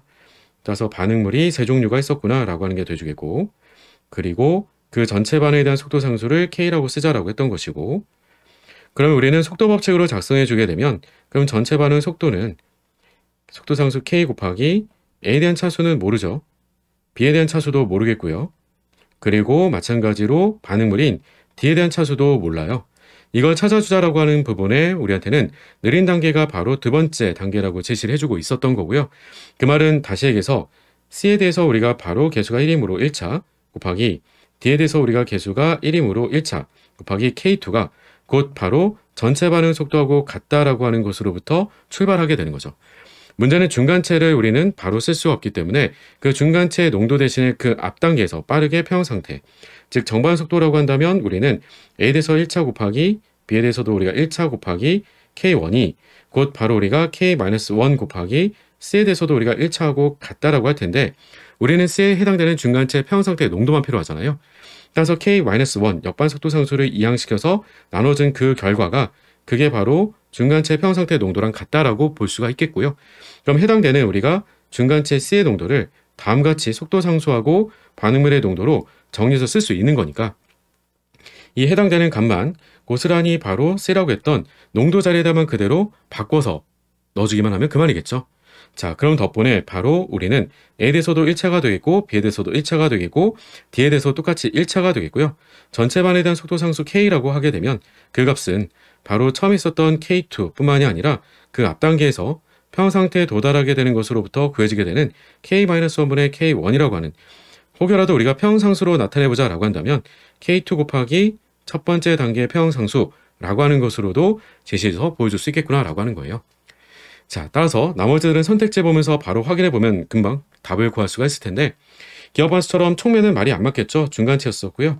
니은번에서는 단계 2의 반응 속도는 K2 곱하기 C에 대해서 1차, D에 대해서 1차 맞는 표현이 되겠죠. 그리고 디귿번에서는 전체 반응 속도는 K 곱하기 A에 대해서 1차, B, C, D에 대해서 모두가 다 1차가 되는 게 맞느냐라고 했는데 이 말은 틀린 말이죠. C에 대해서 1차는 우리가 반드시 빼줘야 되겠다라고 하는 거였어요. 따라서 우리가 답은 니은번 하나만 맞는 거니까 답은 2번이라고 풀어주시면 되겠죠. 어때요? 쉽죠? 자, 12번도 바로 이어서 풀어보도록 할게요. 12번 이어서 풀어보도록 할게요. 그림은 대기 중에 이산화탄소가 빗물에 녹아 pH에 영향을 주는 과정을 나타낸 것이다. 표는 이와 관련된 과정의 평형 반응식과 평형상수를 나타낸 것이다. 용해된 CO2의 농도는 헨리의 법칙을 따르며 빗물에 대한 CO2의 헨리 상수는 3 곱하기 10의 마이너스 2제곱 몰롱도 퍼 ATM이다라고 제시해주고 있네요. 대기 중인 CO2의 분압은 5 곱하기 10 4제곱 ATM이다라고도 제시를 해주고 있고요. 잘 알고 있는 대로 우리는 기체의 압력에 따라서 기체가 녹게 되는 용해도가 비례가 되더라라고 하는 건데, 이미 대기 상에서의 CO2의 분압 자체가 5 곱하기 10 4제곱으로 고정되어 있었기 때문에 그 바로 분압과 우리는 헨리 상수의 곱으로부터 물에 녹아있는, 즉 빗물에 녹아있는 CO2의 평형 상태의 농도를 먼저 구해볼 수 있을 거예요. 그럼 그림에다가 바로 표시를 해보면 아주 간단하게 써볼 수가 있겠고, 그 단위를 가지고 보더라도 여러분들이 쉽게 예측이 되기도 할 텐데, 그 해당되는 값은 곧 바로 평형 상태에 해당되는 CO2의 몰농도가 되는 거겠죠. 헨리 상수가 3 곱하기 10의 마이너스 2제곱이고요. 그리고 이때 분압에 해당되는 값이 5 곱하기 10의 마이너스 4제곱이었기 때문에 그대로 곱으로 써주면 5 곱하기 10의 마이너스 4제곱 몰농도라고 제시해 줄 수가 있겠죠. 그럼 15 곱하기 10의 마이너스 6제곱이었어요. 따라서 해당되는 값은 1.5 곱하기 10의 마이너스 5제곱 몰농도라고 바꿔주실 수가 있어야 되겠고, 이 값이 여러분들이 초기 상태라고 생각하면 안 된다는 거예요. 평형 상태에 도달한 몰농도를 구해준 거구나. 다만 이 CO2는 물에 녹아서 H2CO3라고 하는 탄산으로 바뀌고, 그 탄산이 다시 한번 산해리 과정을 통해서 H+와 HCO3-로 해리가 가능하다라고 하는 걸 보여주고 있지라고 하는 거죠. 오케이? 자, 그러면 그 아래쪽에다가는 평형 반응식 관련된 부분들을 보여주고 있었지라고 하는 건데, 그 CO2가 물에 녹아서 H2CO3가 되는 반응의 평형상수는 2 곱하기 10의 마이너스 3제곱이고요. 그럼 이때 우리가 CO2에 해당되는 평형 상태의 농도가 아까 얼마라고요? 1.5 곱하기 10의 마이너스 5제곱 몰농도라고요. 평형 상태의 농도를 이미 알고 있기 때문에 이 농도분의 탄산의 농도가 평형상수를 만족시켜줘야 돼요. 그러니까 반응물 쪽에 분모했었던 것이므로 H2CO2의 농도는 이 농도하고 평형상수를 곱으로 그대로 작성해 주시면 그만이겠죠. 따라서 곱으로 작성해 주게 되면 2 곱하기 1.5가 되므로 앞에 값은 3.0이 되겠고, 뒤에 10의 지수는 마이너스 5제곱과 마이너스 3제곱이 되주므로 마이너스 8제곱 몰농도가 돼주겠죠. 마찬가지로 평형상태의 농도가 돼주겠고요. 자, 그럼 이 해당되는 농도를 가지고 우리는 평형상수를 만족하게 되는 H+와 HCO3- 중탄산 이온의 농도를 계산해 줄 수 있겠지라고 하는 거죠. 어쨌든 이 H2CO3는 물에 녹아서 1대1로 해리가 되는 것을 얘기해 주고 있는데, 물론 우리가 생각했을 때는 물의 자체 이온화를 통해서 나올 수 있는 H+도 분명히 있어요. 있는데 문제에서 아래쪽에도 말을 줬지만 어떻게 얘기해주고 있니라고 하면 그 부분에 대한 것은 아예 무시를 해줘도 괜찮다라고 제시해주고 있었던 거니까, 그러면 우리는 두 번째 방식에서 H2CO3가 녹아서 1대1로 해리가 돼줘서 H+하고 HCO3-가 나온다라고 하는 것으로 보고 계산해주면, 그럼 곧 X제곱 나누기 H2CO3의 농도는 평형상수인 3 곱하기 10의 마이너스 4제곱을 만족시켜 주겠죠. 자, 그러면 그대로 우리가 넣어가지고 루트를 씌워주게 되면, 그러면 우리는 H+의 농도 혹은 HCO3- 농도를 구할 수 있게 될 거예요. 자, 그 말로부터 다시 한번 작성해 보자라고 하면, 따라서 우리는 H+의 농도나 중탄산 이온의 농도가 서로 동일한 농도로 쉽게 계산이 가능하겠고요. 그 값은 그러면 H2CO3의 농도 위에서 우리가 계산했던 값 3 곱하기 10의 마이너스 8제곱 곱하기 평형상수 값 3 곱하기 10의 마이너스 4제곱, 그리고 둘은 1대1로 똑같이 해리가 돼서 나오게 됐던 것을 우리는 쉽게 방식에서 계수비로 확인이 가능했던 거니까 루트 씌워주게 되면 계산이 가능해지겠죠. 따라서 해당되는 몰농도 값은 얼마나 되겠니? 라고 하는 거냐면 3은 두 개가 있었으니까 제곱이므로 루트 벗겨내면 3이고요. 10의 마이너스 12제곱이 되주므로 마이너스 6제곱 몰농도가 돼주겠죠. 자, 마지막 CO2 기체의 바로 수액상과 그리고 물이 반응해줘서 H+하고 HCO3- 만들어진다라고 하는 세 번째 반응식에 해당되는 평형상수는 곧 위에 두 개의 반응에 대한 것을 더해가지고 작성을 해준 게 바로 세 번째 반응식이잖아요. 따라서 이건 결국 평형상수로부터 우리는 곱을 해줘서 나타내주면 간단하게 가를 구해줄 수도 있겠지라고 하는 거죠.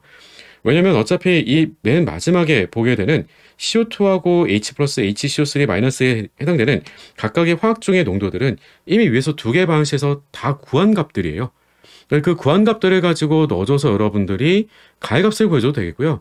아니면 제가 마지막에 언급을 드린 것처럼 반응식을 더해서 구해주는 것도 무방하겠지라고 하는 거예요. 따라서 2 곱하기 10 세제곱, 3 곱하기 10의 마이너스 4제곱, 둘을 곱으로 작성해주면 그만이므로 가해당되는 값은 얼마나 되겠니? 라고 하는 거냐면 가해당되는 값은 그러면 6 곱하기 10의 마이너스 7제곱이라고 얘기해주면 되겠죠. 어때요?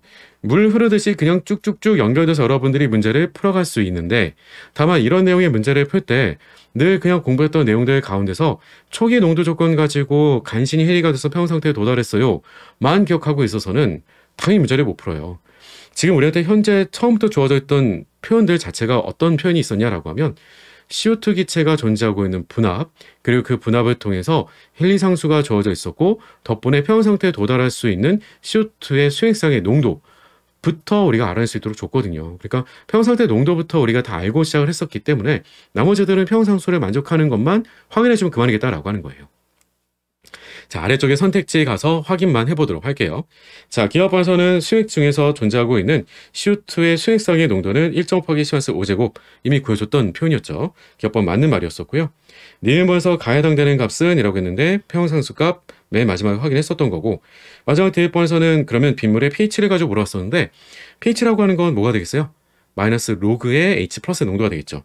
그 마이너스 로그의 H 플러스의 농도를 구하고자 한다라고 했던 부분은 다름이 아니라 우리가 두 번째 반응식을 통해서 구했던 H 플러스의 농도로부터 작성해주면 되겠죠. 3 곱하기 10의 6제곱 몰농도가 곧 바로 산의 농도였으므로 따라서 덕분에 우리는 마이너스 로그를 씌워준 거니까 6 빼기 로그 3 따라서 디귿번도 맞다라고 풀어주시면 되겠죠. 따라서 기억, 니은, 디귿이 모두 맞기 때문에 12번의 답은 7번이라고 풀어주시면 되겠네요. 간단하죠? 자, 13번 문제에 이어서 풀어보도록 할게요. 13번 문제 같이 풀어보도록 할게요. 다음은 25도씨에서 산 HA의 해리와 물의 자체 이온화 반응에 대한 열화학 반응식이다. 보편적으로는 수액상의 반응에 관련된 부분들은 연력학 함수를 같이 동원하면서 질문을 잘 주지 않죠. 그 이유 중에 하나는 우리는 평상태 농도를 계산하기 위해서 늘 온도가 25도씩 고정된 상황을 가지고 주로 문제를 푼다는 거예요. 물론 그런 25도씨 조건에서의 델타 H 너트 1과 델타 H 너트 2라고 하는 형태로 약산의 산해리 반응과 그리고 물의 자체리 반응에 해당되는 연력 함수를 표현을 해주곤 있지만 그 아래쪽의 그림으로부터 보더라도 알다시피 우리는 다음과 같이 온도에 따라서 평형상수가 달라질 수 있다라고 하는 것을 즉 평형상수의 온도 전성을 산해리 상수라고 하는 평형상수에 대해서도 똑같이 나타내주고 있다는 거예요. 다만 이제 이런 문제들을 풀 때 우리가 주의점은 그럼 평형 상태에 도달하게 될 때 우리 온도 달라지는 것들도 다 따져볼 수 있을까요? 라고 생각할 수 있는데 너무 그렇게까지 심각하게 고민하실 필요는 전혀 없어요. 계산으로 물어볼 때는 항상 우리한테 25도씨를 가지고 물어보는 거고요. 그 외적으로는 이런 그래프에 대한 개형들, 내용들 파악하라고 하는 것 정도만 물어볼 테니까 그런 내용에만 집중하셔가지고 문제를 풀어가면 더 좋겠다라고 하는 겁니다. 근데 뻔한 거잖아요. 왜냐면 여기서의 우리가 기울기라고 하는 값이 마이너스 144K라고 줬던 이 값은 누굴 뜻하는 거니? 라고 하는 건데 그건 곧 바로 평형상수의 온도전선에서의 기울기 그 값이 곧 바로 마이너스 I분의 델타 H 노트잖아요. 그래서 마이너스 I분의 델타 H 노트인데 그 델타 H 노트가 델타 H 노트 1을 뜻하는 게 되겠죠. 약산인 HA의 산해리 상수에 해당되는 부분을 가지고 보여주고 있었던 거니까요. 그럼 델타 H 노트 1은 마이너스 R값만 넘겨주면 되기 때문에 144R이라고 작성해주면 그만이겠죠. 그렇죠? 자, 나머지들은 문제에서 어떤 것들도 추가로 물어볼 수 있는지 확인해 볼 수 있을 정보 가운데 하나는 점선으로 끝까지 그래프를 그렸다는 사실이에요. 즉 점선을 끝까지 그려줘서 마이너스 10과 마이너스 11 사이에 y절편이 도달하게 되는 것을 보여주고 있는데 y절편에 대한 의미도 우리는 알고 있죠. 그 값은 다름이 아니라 R분의 델타 S 노트예요. 즉 첫 번째 산해리 반응에 해당되는 엔트로피 변화다라고 하는 것으로 연결해 보자라고 하면 그러면 이 값은 음수값인 거니까 따라서 당연히 0보다 작다라고 얘기할 수 있어야 되겠죠. 즉 산해리 반응은 엔트로피가 감소가 되는 반응이구나 이렇게 얘기할 수 있어야 된다는 얘기예요. 자, 이런 것들 말고는 다른 것들은 별도 해석이 더 가능한 건 별로 없겠죠. 자, 밑에 문제로 가서 문제에서 질문을 보면서 문제를 풀어가 보도록 할게요. 기업번에서는 델타 H 노트 1은 0보다 큰 거냐라고 얘기했는데 아예 이항시켜가지고 값을 구해볼 수 있는 거잖아요. 따라서 바로 기업번은 맞다 라고 좀 되고 니은번에서는 HA의 산해리 반응의 표준 반응 엔트로피는 0보다 큰 거냐 앞서도 얘기했던 거지만 Y절편에 해당되는 부호로부터 우리는 델타 S가 0보다 작다라고 하는 것을 알아낼 수 있었다. 크다라고 했으니까 틀린 게 되겠고요. 마지막 디귿번 그러면 강염기에 의한 HA의 중화 엔탈피는 하고 질문 주고 있어요. 자, 이게 도대체 무슨 말일까 라고 하는 건데요. 이걸 말로 그대로 풀어가지고 반응식으로 작성할 필요가 있을 거예요. 강염기에 의한 HA의 중화 엔탈피라고 얘기해주고 있었어요. 그 말은 우리가 HA하고 강염기 OH-가 만나서 그 결과로 누굴 만들고 따라서 우리가 A-가 만들어지고 바로 H+는 OH-랑 결합을 해줘서 물이 만들어지게 될 때 이때 바로 반응 엔탈피를 물어본 거구나 라고 하는 거죠. 자, 이 중화 엔탈피에 해당되는 값을 우리는 어떻게 얻어낼 수 있을까 라고 하는 것으로 질문을 주고 있는 거고요. 그렇다는 얘기는 뭐가 되겠어요? 위에서 우리가 반응 엔탈피 델타 H+1을 하나 구했던 게 있었던 건데 그 값이 아래쪽에서 보니까 144 곱하기 8, R값 8.31 곱하기 10의 마이너스 세제곱으로 주어져 있었던 것이고 그리고 물의 자체 해리에 해당되는 델타 H+2를 57.1kJ로 제시를 해서 보여주고 있지만 적어도 우리한테는 더해줄 때 물에 해당되는 자체 해리 반응에 해당되는 반응 엔탈피를 그냥 더해주는 건 말이 안 맞겠죠. 그걸 빼줘야 되는 거잖아요. 따라서 우리한테는 위에 주어졌던 걸 가지고 기호로만 써보면 델타 H+1에서 우리는 바로 델타 H+2를 빼줘야 되므로 덕분에 우리가 앞에 있던 부호가 반대로 바뀌어져야 되겠지라고 하는 거죠. 따라서 디귿번은 틀렸다. 따라서 답은 1번 기억번 하나만 맞다라고 풀으시면 되겠죠. 너무 간단하죠. 그러니까 그래프에서 값이 뭔가 좀 지저분하다 싶으면 여러분들이 계산으로 복잡하게 접근할 이유가 전혀 없겠다라고 하는 겁니다. 13번의 답은 1번이었었고요. 우린 이어서 14번 문제 풀어보도록 할게요. 14번 문제 함께 풀어보도록 할게요. 표는 아인산과 인산의 고조식과 25도씨 수행액상에서의 산해리 상수를 나타낸 것이다 라고 보여주고 있습니다. 이렇게 출제가 된 덕분에 우리한테는 조금은 위안이 되기도 할 부분인데요. 아인산의 고조식을 잘 보시게 되면 산소산임에도 불구하고 그 수소가 산소에 붙어 있는 게 아니라 중심 원자인 인에 붙어 있어요. 그러니까 이건 아인산만의 고조상의 굉장히 독특한 부분이에요. 예외적인 부분이고요. 산소산들은 전부 다 그 수소가 다 산소에 붙어 있어야 돼요. 아인산만 독특하게 수소가 중심 원자에 붙어 있고요. 덕분에 그래서 우리는 이 아인산은 몇 가산이니 라고 얘기해 주게 되면 바로 그 아인산은 다음과 같이 이가산이다 라고 하는 거죠. 이 두 군데서만 떨어지더라 라고 하는 거고요. 그래서 pK1이 1.8, pK2가 6.2로 제시를 해주고 있는 것이고 아래쪽에 있었던 그림으로부터 확인해 보게 되면 그러면 산으로 작용하게 되는 자리가 산소산들은 세 군데가 있다는 거잖아요. 한 번, 두 번, 세 번. 물론 이 세 자리들마다 서로 차이가 나는 건 아니죠. 그래서 우리가 순서를 어조로 읽어주던 상관은 없어요. 다만 산소산들은 늘 어디에 수소가 붙어 있는 거니, 즉 어디에 산이 붙어 있는 거니 라고 했을 때는 다음과 같이 바로 항상 산소산은 산소에 수소가 산이 붙어 있더라 라고 하는 거고요. 그 자리로부터 떨어지게 됐을 때 pK 값이 pK1, pK2, 그리고 pK3가 주어지더라 라고 하는 거죠. 자, 이 해당되는 값들을 가지고 문제를 풀어주세요 라고 하는 거니까 뭐 딱히 우리가 더 쓰거나 할 것들은 아예 없어요. 자, 기업번에서는 H3PO3는 3양성자산이다 라고 했는데 이미 노란색으로 표시를 드린 것처럼 바로 우리한테는 산으로 작용하게 되는 자리가 두 자리가 되는 거니까 따라서 덕분에 우리는 3가산이 아니라 2양성자산이다 라고 해줘야 되겠죠. 따라서 우리는 기업번 틀렸다. 니은번에서는 1몰 농도에 그러면 Na2HPO3 수용액의 pH는 이라고 얘기해주고 있는데요. 이게 7보다 낮은 게 과연 맞느냐라고 질문 주고 있어요. 이런 부분도 사실 질문이 어려운 건 아닌 거죠. 개인적으로는 계산은 좀 아니지 않을까라고 하는 거예요. 그 이유인즉슨 소듐 양이온 두 개를 지워보잖아요. 그러면 소듐 양이온 두 개를 지워보게 되면 HPO3 2-가 되겠고 이걸 혹시라도 오해가지고 중간형 이렇게 오해가 되면 pH가 7보다 높은지 낮은지 막 오해를 하겠지만 그런 오해는 진짜 무의미한 거지라고 하는 거예요. 왜냐면 이 HPO3 2-라고 하는 것은 일종의 A2-라고 하는 염기예요. 염기. 그러니까 염기가 돼주기 때문에 염기의 pH가 어떻게 7이 되겠어요. 7보다 낮은 게 아니라 7보다 반드시 커야죠. 그렇죠? 계산하는 게 절대 아니다는 얘기예요. 그러니까 니은번은 틀린 게 되겠고 마지막 디귿번 그러면 1몰 농도에 NaH2PO4 수용액의 pH가 4.7이 되는 게 맞느냐? 이거 너무 쉽죠. 왜냐면 소듐 양이온 지워놓고 보면 H2PO4-1가짜리예요. 중간형이죠. 이제 문제는 우리는 중간형일 때 pH를 어떻게 계산하는 거니? 라고 하는 게 늘 가장 중요한 내용 중에 하나다라고 얘기를 드리는 거잖아요. 특히나 다 양성자 산에서. 그러면 이들에 해당되는 우리는 자체 해리 반응이 주반응이 돼주겠고 그럼 자체 해리 반응을 통해서 우리가 pH 계산해두자 라고 했을 때는 이 H2PO4-를 중심으로 양쪽에 있는 산의리 상수를 더해서 절반 나눠주는 일종의 평균값 구해주면 되겠다라고 했던 거죠. 따라서 우리가 이때 바로 pH다라고 하게 되면 pH는 2분의 1에 양쪽에 있던 것은 바로 2.2하고 7.2가 되겠죠. 더해서 절반인 거니까요. 9.4의 절반이에요. 따라서 4.7이 되는 건 맞는 말이 되겠죠. 따라서 디귿번은 맞다. 따라서 답은 3번 이렇게 풀으시면 되죠. 이쯤 되면 이런 문제는 사실상 문제를 풀어가는 시간 자체가 여러분들이 해설로 제가 좀 더 강조를 드리고 싶은 게 있어서 그런 거지, 이 문제는 실제로는 어때요? 1분 이내에 답이 나와야 되는 문제였어요. 워낙 몇 번 1번이 쉽게 틀렸다라고 하는 걸 확인할 수 있었기 때문에 그렇습니다. 그러니까 혹여라도 계산하면서 시간을 소진했던 분들이 있다면 다시 한번 진지하게 한번 고민해 보시고 문제를 계산 없이 빠르게 답을 낼 수 있는 것을 눈으로 스캔하면서 찾아갈 수 있어야 되겠다라고 하는 겁니다. 아시겠죠? 14번의 답은 3번이었고요. 우리는 15번으로 이어서 문제 풀어보도록 할게요. 15번 문제 함께 풀어보도록 할게요. 표는 차기온 가에서 다해 화학식 입체구조 자성 차기온의 가시 영역의 최대 흡수 파장을 나타낸 것이다 라고 제시해주고 있고요. 이에는 에틸렌다이amin을 나타내주고 있고, 그리고 표에다가는 가나다에 해당되는 정보들을 쫙 정리로 보여주고 있습니다.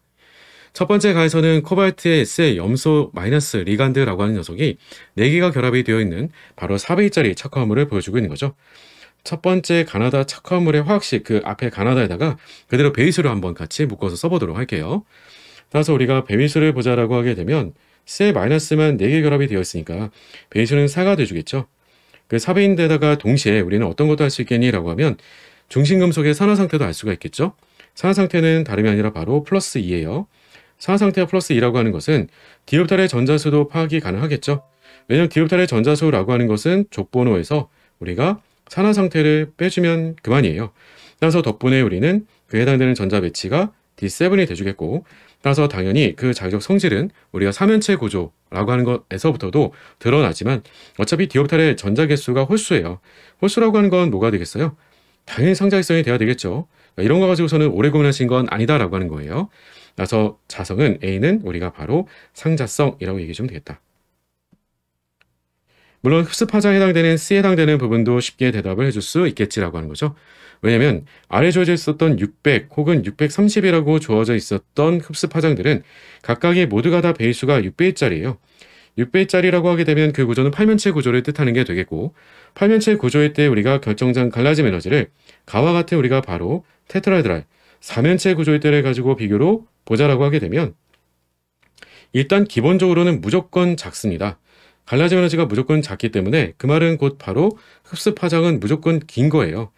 그러니까 600보다 긴 것뿐만이 아니라 630보다도 길다라고 가져가주면 충분하겠다라고 하는 거죠. 그리고 거꾸로 600과 630이 주어져 있었기 때문에 흡수 파장이 우리가 다가 나보다 더 길다라고 한다는 의미는 다름이 아니라 결정장 갈라짐 에너지를 가지고 비교해줬을 때 나가 다보다 큰 거구나라고 하는 것을 보여주고 있구나라고 하는 거죠. 오케이? 자, 그리고 화학식에 해당되는 해석을 다시 한번 가보자라고 하면 나에서는 시스형에 해당되는 것으로 코발트 에틸렌다이민이 2개, 그리고 Cl-1가짜리가 2개라서 그러면 덕분에 -1가짜리가 2개인데 전체가 플러스 1이에요. 그러면 코발트에 해당되는 일단은 산화 상태는 바로 플러스 3이 돼주겠고, 따라서 덕분에 디옵탈의 전자수는 D5가 돼주겠고, 마찬가지로 아래쪽에서도 암모니아가 4개, 그리고 Cl- 염소이온이 2개, 그런데 전체가 플러스 1이에요. 따라서 덕분에 코발트의 산화 상태는 플러스 3이고, 그 말은 즉 다시 해서 디옵탈의 전자수라고 했던 게 죄송해요. 위나 아래나 모두가 다 바로 우리한테는 D6의 전자 배치인 것을 보여주고 있구나라고 하는 거죠. 그런데 재밌게도 아래쪽에다가는 바로 반자기성이라고 제시해서 보여준 거예요. 늘 얘기 드렸지만 이와 같이 우리한테는 어느 한쪽을 반자기성이라고 줬을 때 나머지 하나에 대한 자성은, 즉 자기적 성질을 예측할 수 있는 경우는 어느 경우밖에 없다라고 했었냐면 결정장 갈라짐 에너지가 더 클 때만 예측이 가능하다라고 당부드렸어요. 그러니까 갈라진 것이 더 크기 때문에 현재보다 더 많이 갈라졌다라고 한다면 지금 현재에서도 반자기성인 거니까 더 많이 갈라졌다라고 하게 되면 당연히 반자기성이 되겠지라고 하는 거죠. 따라서 B는 반자기성. 전자 배치도 얘기해 줄 수 있으면 더 좋아요. 즉 전자수가 6개이기 때문에 디옵탈에 대한 전자 배치는 아래쪽에 T2G에만 6개, 위에는 없어 라고 얘기해 주면 되겠고요. 4면체 구조일 때도 우리가 얘기해 줄 수 있어요. 아래쪽으로는 2가 오겠고요. 그리고 위쪽으로는 T2가 올라가요.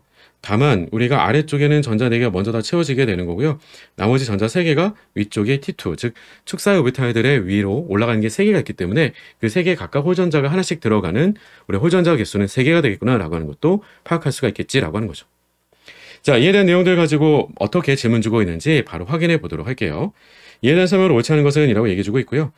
1번에서는 A는 상자기성이냐, 2번 B는 반자기성이냐 다 맞는 말이었죠. 그리고 3번 C는 600보다 작은 거니? 라고 했는데 아니죠. 600보다 크다 혹은 630보다도 크다라고 얘기해 줘야 되는 거예요. 4번에서 나는 광학위성지체가 존재한다라고 했는데 나는 광학위성지체가 존재를 하죠. 어떤 경우에 존재하겠니? 라고 하면 현재 구조가 바로 광학위성지체가 존재할 수 있는 구조가 되겠죠. 모두가 C형일 때. 그럴 때 바로 어떤 게 없기 때문에 분자내 대칭면이 없기 때문에. 그래서 분자내 대칭면이 없으므로 그럼 마지막은 거기상에 존재한다는 거죠. 대칭면이 없어요. 맞아, 5번에서는 에틸렌다민은 암모니아보다도 더 강한 장 리간드가 되는 거냐라고 얘기해주고 있었는데요. 에틸렌다민이 결합이 되어 있었던 게 바로 나였거든요. 그리고 그 나가 우리한테는 바로 결정장 갈라짐 에너지가 더 크다라고 하는 것을 같이 확인할 수 있었던 거니까 그 말이 곧 우리한테는 바로 리간드의 세기를 비교해줬을 때 에틸렌다민이 암모니아보다도 더 강한 장 리간드다라고 하는 것을 확인해 주는 거지 라고 하는 건데요. 이런 부분들은 만약에 시간이 정 부족하시면 그냥 5번은 남겼던 내용대로 맞다라고 하고 넘어가셔도 무방한 거예요. 예외적인 부분들을 억지로 다 찾아가지고 질문 줄 일은 거의 없다고 보셔도 됩니다. 아시겠죠? 자, 15번의 답은 3번이 틀렸으니까 3번이 답이 되어주겠고요. 우리는 16번으로 이어서 문제 풀어보도록 할게요. 16번 문제 함께 풀어보도록 할게요. 다음은 과황산 이온이 포름산을 분해하는 반응에 대한 균형 반응식이다라고 제시가 되어 있고요. 반응 1에서는 S2OA2-라고 하는 과황산 이온이 두 개로 쪼개지게 되는 반응식을 보여주고 있고 이 쪼개지게 되는 과정에서는 적어도 하나의 화학종이, 하나의 화합물이 다른 하나의 생성물 두 개로 쪼개지고 있는 거니까 그 두 개로 쪼개지는데 그 둘이 서로 다르진 않잖아요. 그럼 실제로 이럴 경우에는 산화수 계산할 필요 없이 산화하는 반응은 절대로 아니다라고 하는 거고요. 다만 이때 우리가 산화수 계산은 조금 주의가 필요하긴 하겠네요. 왜냐라고 하면 산소가 마이너스 2짜리가 4개가 있고 전체가 그래서 마이너스 1이라서 황에 대한 산화수가 플러스 7이다? 네, 이렇게 계산하는 건 절대로 안 돼요. 첫 번째 규칙에 우리가 흔히 얘기했을 때 전체 우리가 물질의 전하는 각 원자의 산화수의 합과 같다. 그 외적으로도 반드시 우리가 꼭 같이 기억해주고 있어야 될 부분 가운데 하나는 최대 산화 상태예요. 즉 최대 산화수는 어떤 걸 넘어갈 수 없겠니라고 하면 원자과 전자수는 넘어갈 수가 없어요. 따라서 황에 대한 산화 상태가 먼저 적용될 수밖에 없겠다라고 하는 겁니다. 아시겠죠? 자, 따라서 덕분에 황이 원자과 전자수 6개이므로 많이 뺏기더라도 우리는 6개까지밖에는 뺏길 수 있는 게 없겠고요. 그럼 덕분에 황에 대한 산화 상태라고 하는 게 플러스 6이므로 산소에 대한 산화 상태가 재밌게도 마이너스 2가 아니라 얼마가 돼야 되겠니라고 하면 4개를 다 더해준 결과 6개하고 바로 플러스 6과 산소 얼마짜리를 4개를 더해준 그 결과가 마이너스 1이 나와야 된다는 거예요. 그럼 반대로 서로 넘겨가지고 서로 나눠주면 그쵸, 마이너스 4분의 7이 되겠죠. 산소의 산화 상태가 마이너스 4분의 7인 겁니다. 요걸 가지고 문제를 풀어주세요 라고 하는 게 아래에 주어져 있는 바로 반응 2였던 거예요. 자, 다시 한번 그러면 산소에 대한 산화 상태가 마이너스 4분의 7. 자, 그리고 HCOH, 포름산에서의 우리가 그러면 산화 상태를 확인해 보자라고 한다면 어차피 수소가 플러스 1로 우선순위가 있고요. 그리고 산소는 마이너스 2의 우선순위가 있겠고요.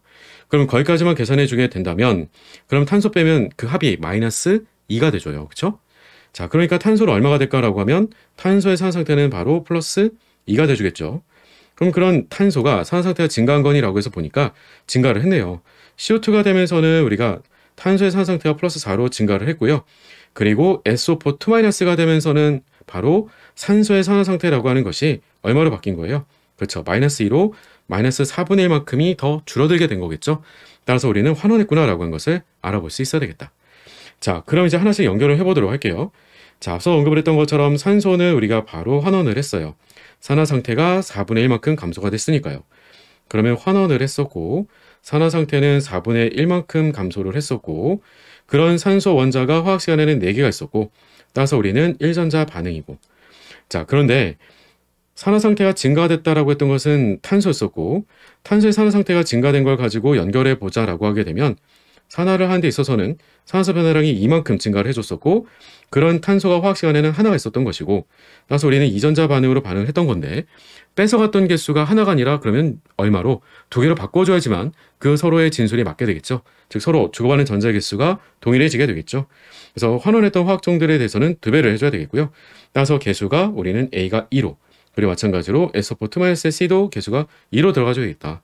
물론 그렇게 해줬을 때 우리는 포름산에 해당되는 그 개수가 얼마로서 1로서 이미 우리가 같이 확인했던 셈이 되시겠고요. 그러면 마이너스 2가짜리가 반응물의 2개, 그리고 생성물질에는 마이너스 2가짜리가 2개, 그리고 CO2는 어차피 개수 D는 1이 돼주겠죠. 그럼 H 플러스는 몇 개가 들어야 되겠니? 라고 하는 건데, 양쪽이 마이너스 1로 서로 동일하게 맞춰져야 되므로 플러스 1짜리는 몇 개? 2개가 필요하겠지? 라고 하는 거죠. 따라서 개수비는 2대 1대 2대 1대 2가 되겠다. 이렇게 작성해주면 되겠죠. 자, 개수까지 이제 다 맞춰놨으니까요. 이제는 문제를 가서 확인하고 바로 넘어가도록 할게요. 기업반서는 반응 원에서는 황이 산화 상태가 환원되는 게 맞는 거냐라고 했는데, 앞서 언급을 드린 것처럼 산화수 계산할 필요가 아예 없었다. 산화수가 바뀌는 건 없었다라고 했던 거잖아요. 니엘머서는 반응 투에서 탄소의 산화 상태는 플러스 2에서 플러스 4로 바뀐다라고 하는 것도 주어져 있었지만 훨씬 더 중요했던 건 바로 산소였어요. 산소에 대한 부분을 반드시 읽어줄 수 있어야 되겠다. 마지막 디귿번, 반응 투에서 A 대 B에 해당되는 개수의 비라고 했는데요. A가 2였고 B가 1이었기 때문에 디귿번도 맞다라고 풀어주시면 되겠죠. 따라서 답은 6번이라고 하시면 되겠네요. 간단하죠? 자, 우리는 17번 문제로 이어서 풀어보도록 할게요. 17번 문제 함께 풀어보도록 할게요. 그림은 카드뮴과 구리 전극을 사용한 전해 전지를 나타내는 것이다 라고 주어져 있고요. 전원 공급 장치의 마이너스 단자는 카드뮴 전극에, 플러스 단자는 구리 전극에 연결하여 1V의 전압을 일정하게 외부에서 공급해주고 있다라고 그림으로 제시해주고 있네요. 자, 문제에서 이미 말로 표현했던 것들이 그림에도 그대로 있으니까요. 그림 보면서 확인해 보자라고 하게 되면 마이너스의 전극 쪽에 연결되어 있는 카드뮴 쪽으로는 전자가 흘러나와서 카드뮴으로 들어가게 되는 거니까요. 카드뮴에서는 하기 싫어도 어떤 걸 해야 되겠어요?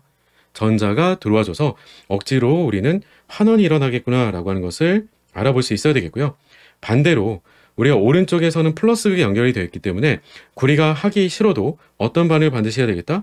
산화 반응을 반드시 해야 되는 거구나 라고 하는 거예요.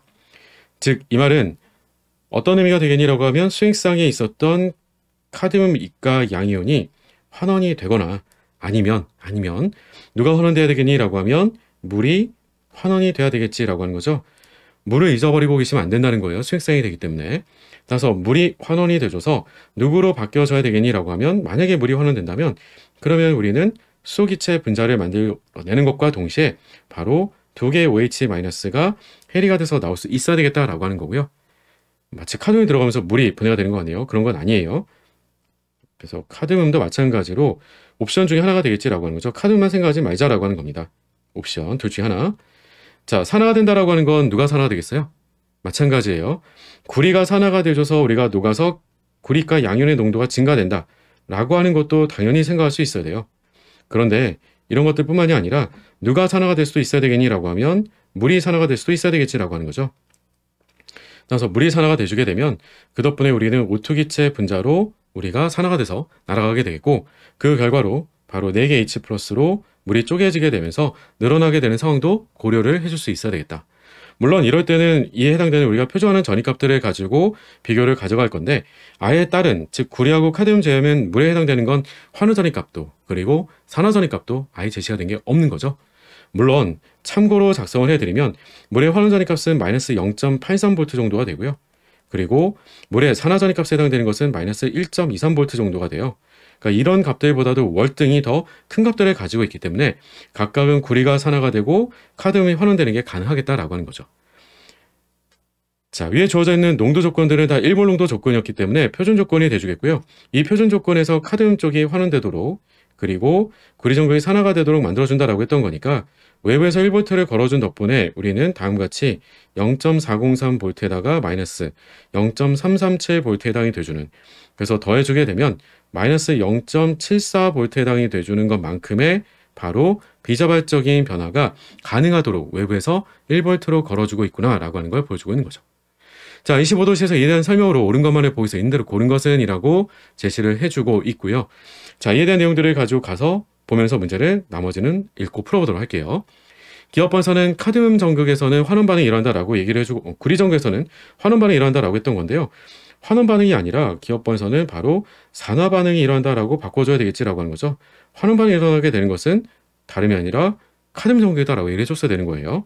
따라서 우리가 구리 전극이 아니라 카드뮴 전극이라고 하는 게 되겠고요. 니은 번서는 흐른 전하량이 0.02 곱하기 96500 쿨롱이면 이라고 했을 때 이 말의 의미로 중요했던 건 이 앞에 써놨던 0.002가 되겠죠. 왜냐면 뒤에는 바로 1페럿을 써준 거니까요. 따라서 이 값이 갖고 있는 의미는 이도한 전자의 몰수예요. 이도한 전자의 몰수가 다음과 같이 0.002몰이라면 그때 카드뮴 전극에서는 우리가 일어나게 되는 변화가 환원 반응이 일어난다라고 했던 거니까 질량이 증가를 하게 될 건데 그 증가되는 질량이다라고 하게 되는 것은 따라서 바로 증가된 카드뮴의 몰수를 물어보는 거구나라고 하는 거죠. 그 몰수가 0.01몰이 돼주겠다. 개수비의 절반이 돼주겠구나라고 하는 게 되겠고요. 그 해당되는 그러면 질량이다라고 하는 것은 몰 질량 제시를 위해서 알려주고 있었던 거잖아요. 단하고 카드뮴의 원자량은 112라고 알려주는 게 있었으니까 112g/몰을 곱으로 써주게 된다면 그러면 간단하게 우리는 질량이 1.2g만큼의 증가로 연결되겠지라고 하는 거죠. 따라서 우리가 1.2g만큼 증가했다. 니은번은 맞다.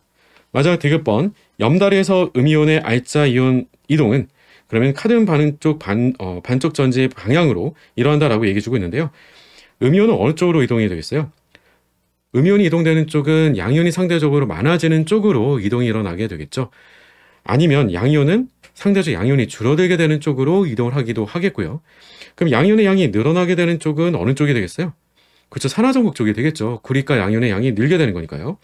따라서 우리는 플러스 양이온의 농도가 증가되는 전극 쪽으로 바로 염다리에 음이온들이 이동을 하게 되겠고요. 양이온이 증가한다라고 하게 되는 그 전극은 다름이 아니라 바로 산화전극이 돼주겠고요. 따라서 산화전극 쪽으로 우리가 염다리에서 음이온이 이동이 일어나게 되는 거니까요. 그 덕분에 그러면 해당되는 반쪽전지는 다음과 같이 카드뮴이 아니고 있고요. 구리라고 얘기를 바꿔줘야 되겠다라고 하는 게 되겠죠. 그래서 구리가 산화전극으로 사용됐기 때문에 그렇더라라고 하는 거죠. 따라서 우리가 디귿번은 틀렸다. 맞는 것은 니은번, 2번이 답이다라고 해주면 되겠죠. 전해전지긴 한데요. 문제가 워낙 쉽게 출제가 되는 거죠. 계산할 것도 딱히 없었던 거고요. 그러니까 웹에서 걸어줬기 때문에 가능하다라고는 얘기했지만 진짜 가능한지를 확인으로 물어본 것도 딱히 없었고요. 그죠? 자, 17번의 답은 간단하게 2번이었었고요. 우리는 이어서 18번 문제 풀어보도록 할게요. 18번 문제 함께 풀어보도록 할게요. 다음은 인공뼈와 치아 소재로 이용되는 인회석에 대한 내용이다. 이쯤 되면 최근에 시험 문제들이 계속 일상에서의 화학 이런 내용들도 시험 문제로 계속 좀 출제하는 느낌도 주죠. 이런 내용의 문제들은 겁만 먹지 마시고 천천히 문제만 읽으신다면 한 방에 답을 바로 찾아낼 수도 있습니다.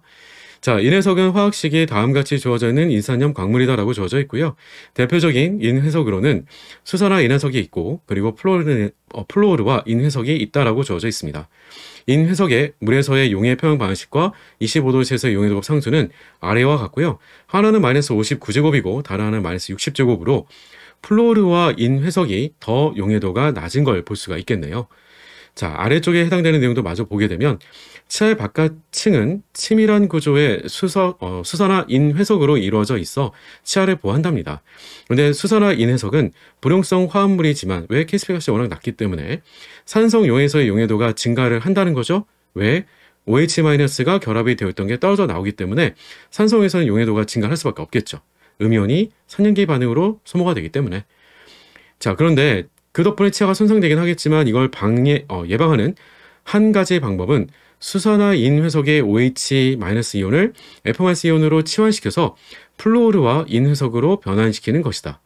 왜냐면 이 경우에 우리가 용해도급 상수가 더 많이 작기 때문에 그만큼 더 적게 놓겠구나라고 하는 것을 보여주고 있는 셈이 되겠죠. 자, 이에 대한 내용으로 옳지 않은 것을 하고 물어보고 있어요. 자, 1번에서는 물에 대한 용해도는 하고 물었었는데 플루오르와 인회석과 수산화 인회석을 가지고 서로 비교했을 때 어느 정도였어? 라고 하는 거냐면 이건 다름이 아니라 바로 케이스펠을 가지고 비교하는 거겠지 라고 하는 거고요. 앞에 있는 숫자들이 중요했던 게 아니라 뒤에 지수를 봤더니 10에서 59제곱이고 플루오르와 인회석에 해당되는 부분은 마이너스 60제곱이었어요. 그러니까 더 크다라고 할 수 있었던 것은 바로 오른쪽이 돼주겠죠. 따라서 우리가 수산화 인회석보다 작다라고 했으므로 1번은 맞는 말. 2번에서는 플루오르와 인회석의 용해도는 산성 용해서가 중성 용해서보다 크다라고 얘기를 해주고 있었습니다. 이 말은 맞는 말일까요? 당연히 맞는 말이죠. 왜냐하면 플로르화 때문에 그런 거잖아요.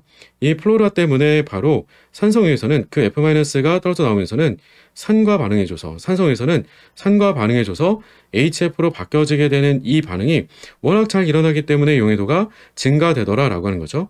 역수가 돼주겠고 값이 1보다 대단히 클 테니까요. 따라서 덕분에 우리는 중성용해소보다 더 크다라고 하는 2번은 맞는 말. 3번선 F-가 OH-보다 약한 염기이기 때문에 산성유에서 용해도가 플로르화 인해석이 수산화 인회석보다는 작다라고 얘기해주고 있습니다. 당연히 맞는 말이죠. 우리 약한 염기다라고 하는 건 뭐가 되겠어요? 염기 해리 상수를 가지고 비교해보자라고 하게 되면 당연히 더 작아요. 작다라고 하는 것에 대해서 그럼 덕분에 다음과 같이 산성요에서 반응한다라고 하게 되는 것을 가지고 생각해 보면 그러면 그 말은 무슨 말이 되겠어요? 그들에 대한 우리가 바로 짝관계들을 가지고 활용해서 얘기해 줄 수 있어야 되겠지라고 하는 거고요.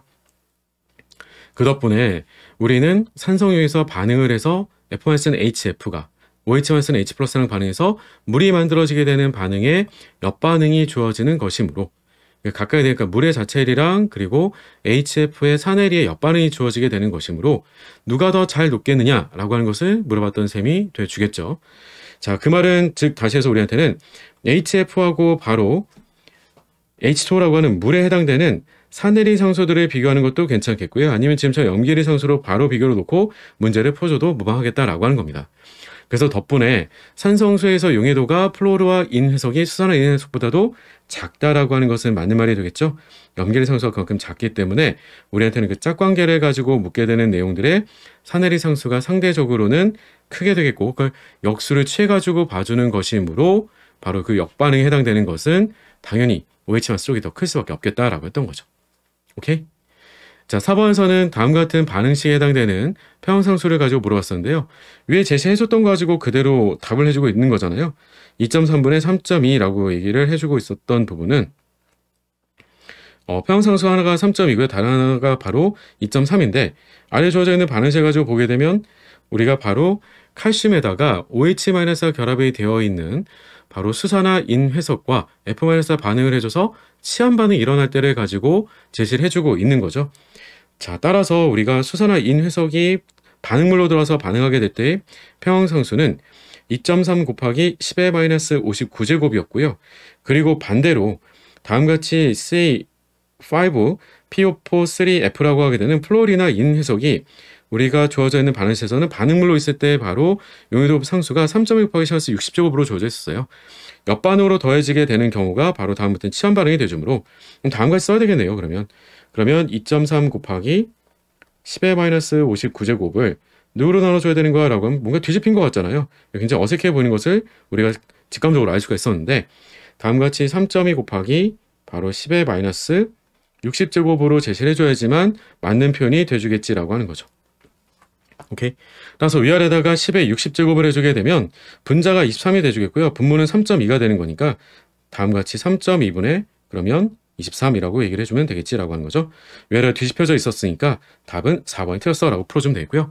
5번선 수산화 인회석의 용해도 상수 식은이라고 했는데 다음같이 쓸 수 있겠냐라고 하는 것들은 쪼개지게 되는 개수들을 그대로 지수로만 작성해 준다면 따라서 우리가 5개, 3개 이런 식으로 작성해 주기만 한다면 간단하게 답을 내줄 수 있겠구나라고 하는 게 되겠죠. 자, 따라서 답은 4번이라고 풀시면 되네요. 자, 이어서 우리는 마지막 19번 문제 풀고 마무리해 보도록 할게요. 19번 문제 함께 풀어보도록 할게요. 다음은 기체 발생 반응을 이용하여 기체 상수 R값을 결정하는 실험이다라고 제시가 되어 있고요. 그러면 기체 상수의 R값을 결정하는 거다라고 했으니까 상태방 정식에 넣는 것을 제일 먼저 떠올려 볼 수 있는 거잖아요. P 이퀄 nRT. 이 기체 발생 반응을 통해서라고 했으니까 한번 예측을 해보자고요. 그러면 기체가 발생하게 된 그 기체의 몰수도 필요하겠고 그리고 그 기체가 그 해당되는 몰수만큼이 움직일 수 있는 공간, 부피도 측정해줘야 되겠고 그리고 나면 우리가 대기압도 필요하겠죠. 보통 이제 실린더 움직이는 걸 가지고 얘기할 거니까. 그리고 마지막으로는 해당되는 우리가 바로 그 해당되는 기체 분압이 또 필요하기도 하겠죠. 그래야지 집어넣어주게 되면 해당되는 우리가 상태 방정식으로부터 R값을 얻어낼 수가 있게 되겠죠. 이런 것들은 사실 이렇게 실험 결과 이렇게 잘 일치가 되지는 않을 거예요. 그만큼 사실 에러가 좀 많이 날 수가 있는 건데 어떻게 실험하는지 한번 살펴보도록 할게요. 가에서는 50ml 눈금 실린더에 육몰 농도의 염산 10ml를 넣는다라고 되어 있고요. 약 25mg의 마그네슘 리본을 취해서 표면을 사포로 닦아준다라고 얘기해주고 있는데요. 보편적으로 금속은 우리가 산화물 상태로 많이 존재하잖아요. 그러니까 사포로 이렇게 문질러가지고 제거해주게 되는 것들은 보통 어떤 것들을 많이 제거를 하겠니라고 하는 건데요. 금속 산화물, 그러니까 마그네슘이라고 했으니까 산화 마그네슘을 우리가 제거해주기 위해서는 사포로 문질러주는 것 정도는 예측해 볼 수 있겠지라고 하는 거고요. 여기다가 그러면 우리는 어쨌든 마그네슘을 넣어주겠다라고 했던 거니까 반응하게 되는 그 대상은 HCl과 마그네슘이 돼주겠죠.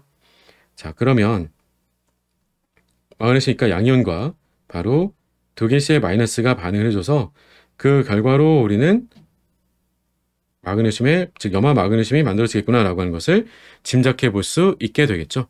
자, 그런데 이런 것만 가지고서는 문제를 풀 수 있을까 싶네요. 왜냐면 우리한테는 기체가 발생하는 게 좀 필요하다라고 얘기를 했었거든요. 근데 MgCl2면 기체가 또 발생되는 건 아니겠죠. 여기서만 가지고 이것만 가지고서는 문제를 푸는 게 조금은 좀 부담이 돼줄 수도 있겠네요. 자, 그런데 분명히 우리한테는 HCl이라고 했으니까 Cl-만 있는 거 아니잖아요. 다시 한번. 그러니 우리한테는 두 개 HCl이 반응을 해. 여기까지는 상관이 없겠죠. 그래서 바로 수행사에 만들어져 라고 하는 것도 있는데 두 개 H 플러스가 있다는 거예요. 그러니까 두 개 H 플러스가 그냥 생성물 쪽에 작성되는 게 아니라 그들이 기체상으로 날아가게 되면이라고 하는 것으로 문제를 풀어가 준다면 그러면 우리는 훨씬 더 수월하게 문제를 풀어갈 수 있겠구나 라고 하는 게 되고요. 따라서 우리가 측정해줘야 되는 것은 바로 이 수소기체에 해당되는 정보들만 읽어내주면 그만이겠지라고 하는 거죠. 자, 나머지 한번 더 보도록 할게요. 자, 따라서 우리는 과정 나의 마그네슘 리본의 질량을 측정한 후에 구리선에 매달아가지고 과정 가의 눈금 실린더에다가 걸어둔다라고 얘기해주고 있어요. 뭐 당연한 얘기긴 하겠지만 50ml 눈금 실린더에 육몰 농도의 염산에 달아있던 건 그건 과량이 되겠고요. 그리고 여기다가 마그네슘 넣어줬던 것으로부터 우리는 질소기체 분자가 산화가 되면서 덕분에 우리는 기체가 빠져나오게 되는 것들을 생각해 볼 수 있었다라고 하는 거였어요. 자, 그랬을 때 다에서는 그러면 걸어둔다. 네, 거기까지 했고 라에서는 그럼 과정 다의 눈금 실린더 입구를 구멍 뚫린 고무마개로 막고요. 증류수를 가득 채우고 마에서는 그런 증류수가 채워진 1리터 비커에다가 과정 라의 눈금 실린더를 거꾸로 세워놓고 그림 2가 되는데 그게 마그네슘이 모두 반응한 후에 그때 바로 B 용액이 식을 때까지 기다려준대요. 그리고 바에서는 과정 마에 C 눈금 실린더 안과 밖의 수면의 높이가 서로 같아지도록 눈금 실린더의 높이를 조정한 후에 눈금 실린더 내부의 기체표를 측정을 한답니다. 여기서 기체표를 측정을 하게 되는 거군요. 그런데 왜 서로의 눈금의 높이를 서로 동일하게, 수면 높이를 왜 서로 동일하게 둘까요? 수면의 높이를 서로 동일하게 둔다라고 하는 이 말의 표현이 뭐냐면 해당되는 바로 실린더에서의 바로 압력이 대기상에서의 기체 압력과 같다라고 하는 것을 파악할 수 있어야 되겠다라고 하는 게 되겠고요. 그 외적으로는 딱히 이렇게까지 부담 느낄 만한 건 없을 것 같아요. 자, 그리고 실험실의 온도하고 대기압을 측정했다라고 하는 것으로 말을 써주고 있고요. 이때 다해서 마그네슘에 바로 반응하게 되는 그 질량은 24.3mg이라고 얘기했었고요. 그 질량만큼이 모두가 다 반응을 한다라고 하는 것으로 문제를 풀어가지고 있는 것 같아요. 자, 따라서 과정 다해서 24.3mg이 몰 질량 24.3으로 주어져 있었던 거니까 나눠주게 된다면 해당되는 우리가 마그네슘은 1mm몰이 반응한 거구나 라고 하는 것으로 짐작해 볼 수 있겠죠.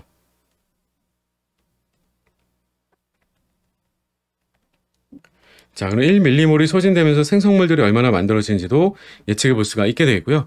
그리고 이에 대한 내용들로서 바로 과정 바에서는 기체 부피는 25.2ml이다라고 제시해주고 있었어요.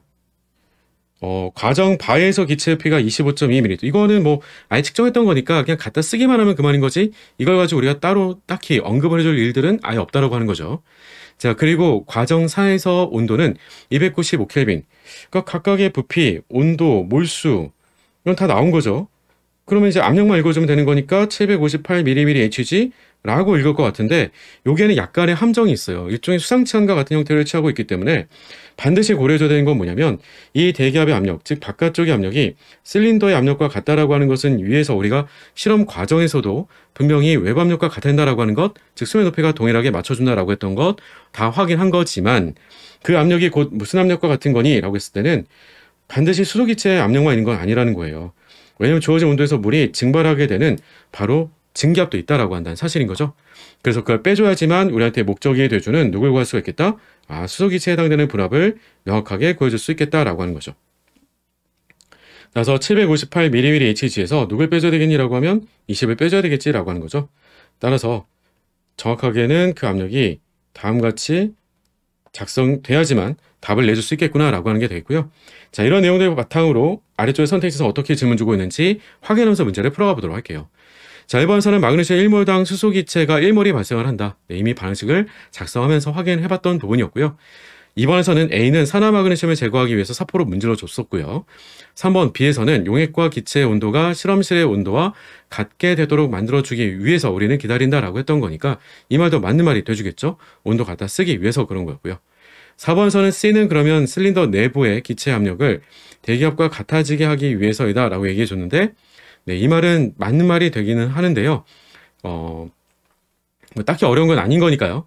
말 그대로 우리가 C에서 눈금 실린더 내부의 기체 압력이라고 했던 부분은 대기압과 같도록 높이를 동일하게 맞춰준다 라고 했던 부분들 그대로 다 확인이 가능하겠죠. 맞아. 5번에서는 그러면 실험 결과로부터 계산된 R값은 이라고 했을 때 R값 잘 보시게 되면 우리한테는 몰수 0.001몰 즉 1밀리몰 곱하기 295켈빈 즉 몰수 곱하기 온도분의 압력 곱하기 부피로 작성을 해주고 있는데요.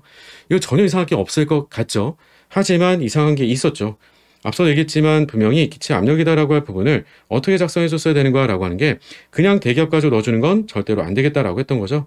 바로 이 자리에다가 우리가 얼마를 빼줘야지, 바로 수증기압을 빼줘야지만 명확하게 답을 맞다라고 풀 수 있겠다라고 하는 거죠. 따라서 5번이 틀렸다라고 하는 거고요. 자, 이렇게 실험 문제는 여러분들이 그 과정 자체가 아주 복잡한 것보다는 그 내용 자체는 복잡한 건 없어요. 다만 각각에서의 과정에서 왜 이와 같은 행동들을 하는지를 여러분들이 좀 이해를 하시면서 천천히 읽어가신다면 충분히 여러분들이 맞출 수 있는 내용들이 최근엔 출제가 되는 거니까 다시 한번 복습하시면서 꼼꼼하게 읽어보시기를 좀 당부드리고요. 자, 19번의 답은 5번이었었고 저는 이제 여러분들과 함께 12의 문제들을 이제 모두 다 같이 풀어보게 된 건데요. 어떤가요? 10의 문제는 결과적으로는 여러분들이 모를 만한 개념들을 가지고 출제하고 있지는 않습니다. 물론 암기하고 있으면 조금 더 빠르게 풀 수 있는 문제들도 다수 있었고요. 그래서 여러분들이 문제를 푸실 때 내가 갖추고 있어야 될 주요 개념의 수준이 어느 정도까지 필요한 거냐, 너무 지엽적인 부분들까지 들어가서 다 암기하고 있을 거냐, 그건 아니다라고 하는 거죠. 그래서 주요 개념들만 여러분들이 명확하게 암기해두고 있고요. 그걸 가지고 문제에서 보여주고 있는 조건 혹은 상황이라고 하는 것들을 빠르게 파악할 수 있는, 즉 문제를 읽어나갈 수 있는 능력을 여러분들이 같이 신장시켜 나가신다면 여러분들이 올해 대비하는 미트시험 혹은 피트시험에서 좋은 결과를 반드시 얻으실 수가 있겠고 원하는 의대 혹은 약대로 진학이 가능하게 될 겁니다. 자, 여러분들이 마지막 그 순간까지, 그래서 고득점 받는 그 마지막 순간까지 저도 여러분들과 함께 끝까지 최선을 다하도록 하겠습니다. 여러분들 파이팅!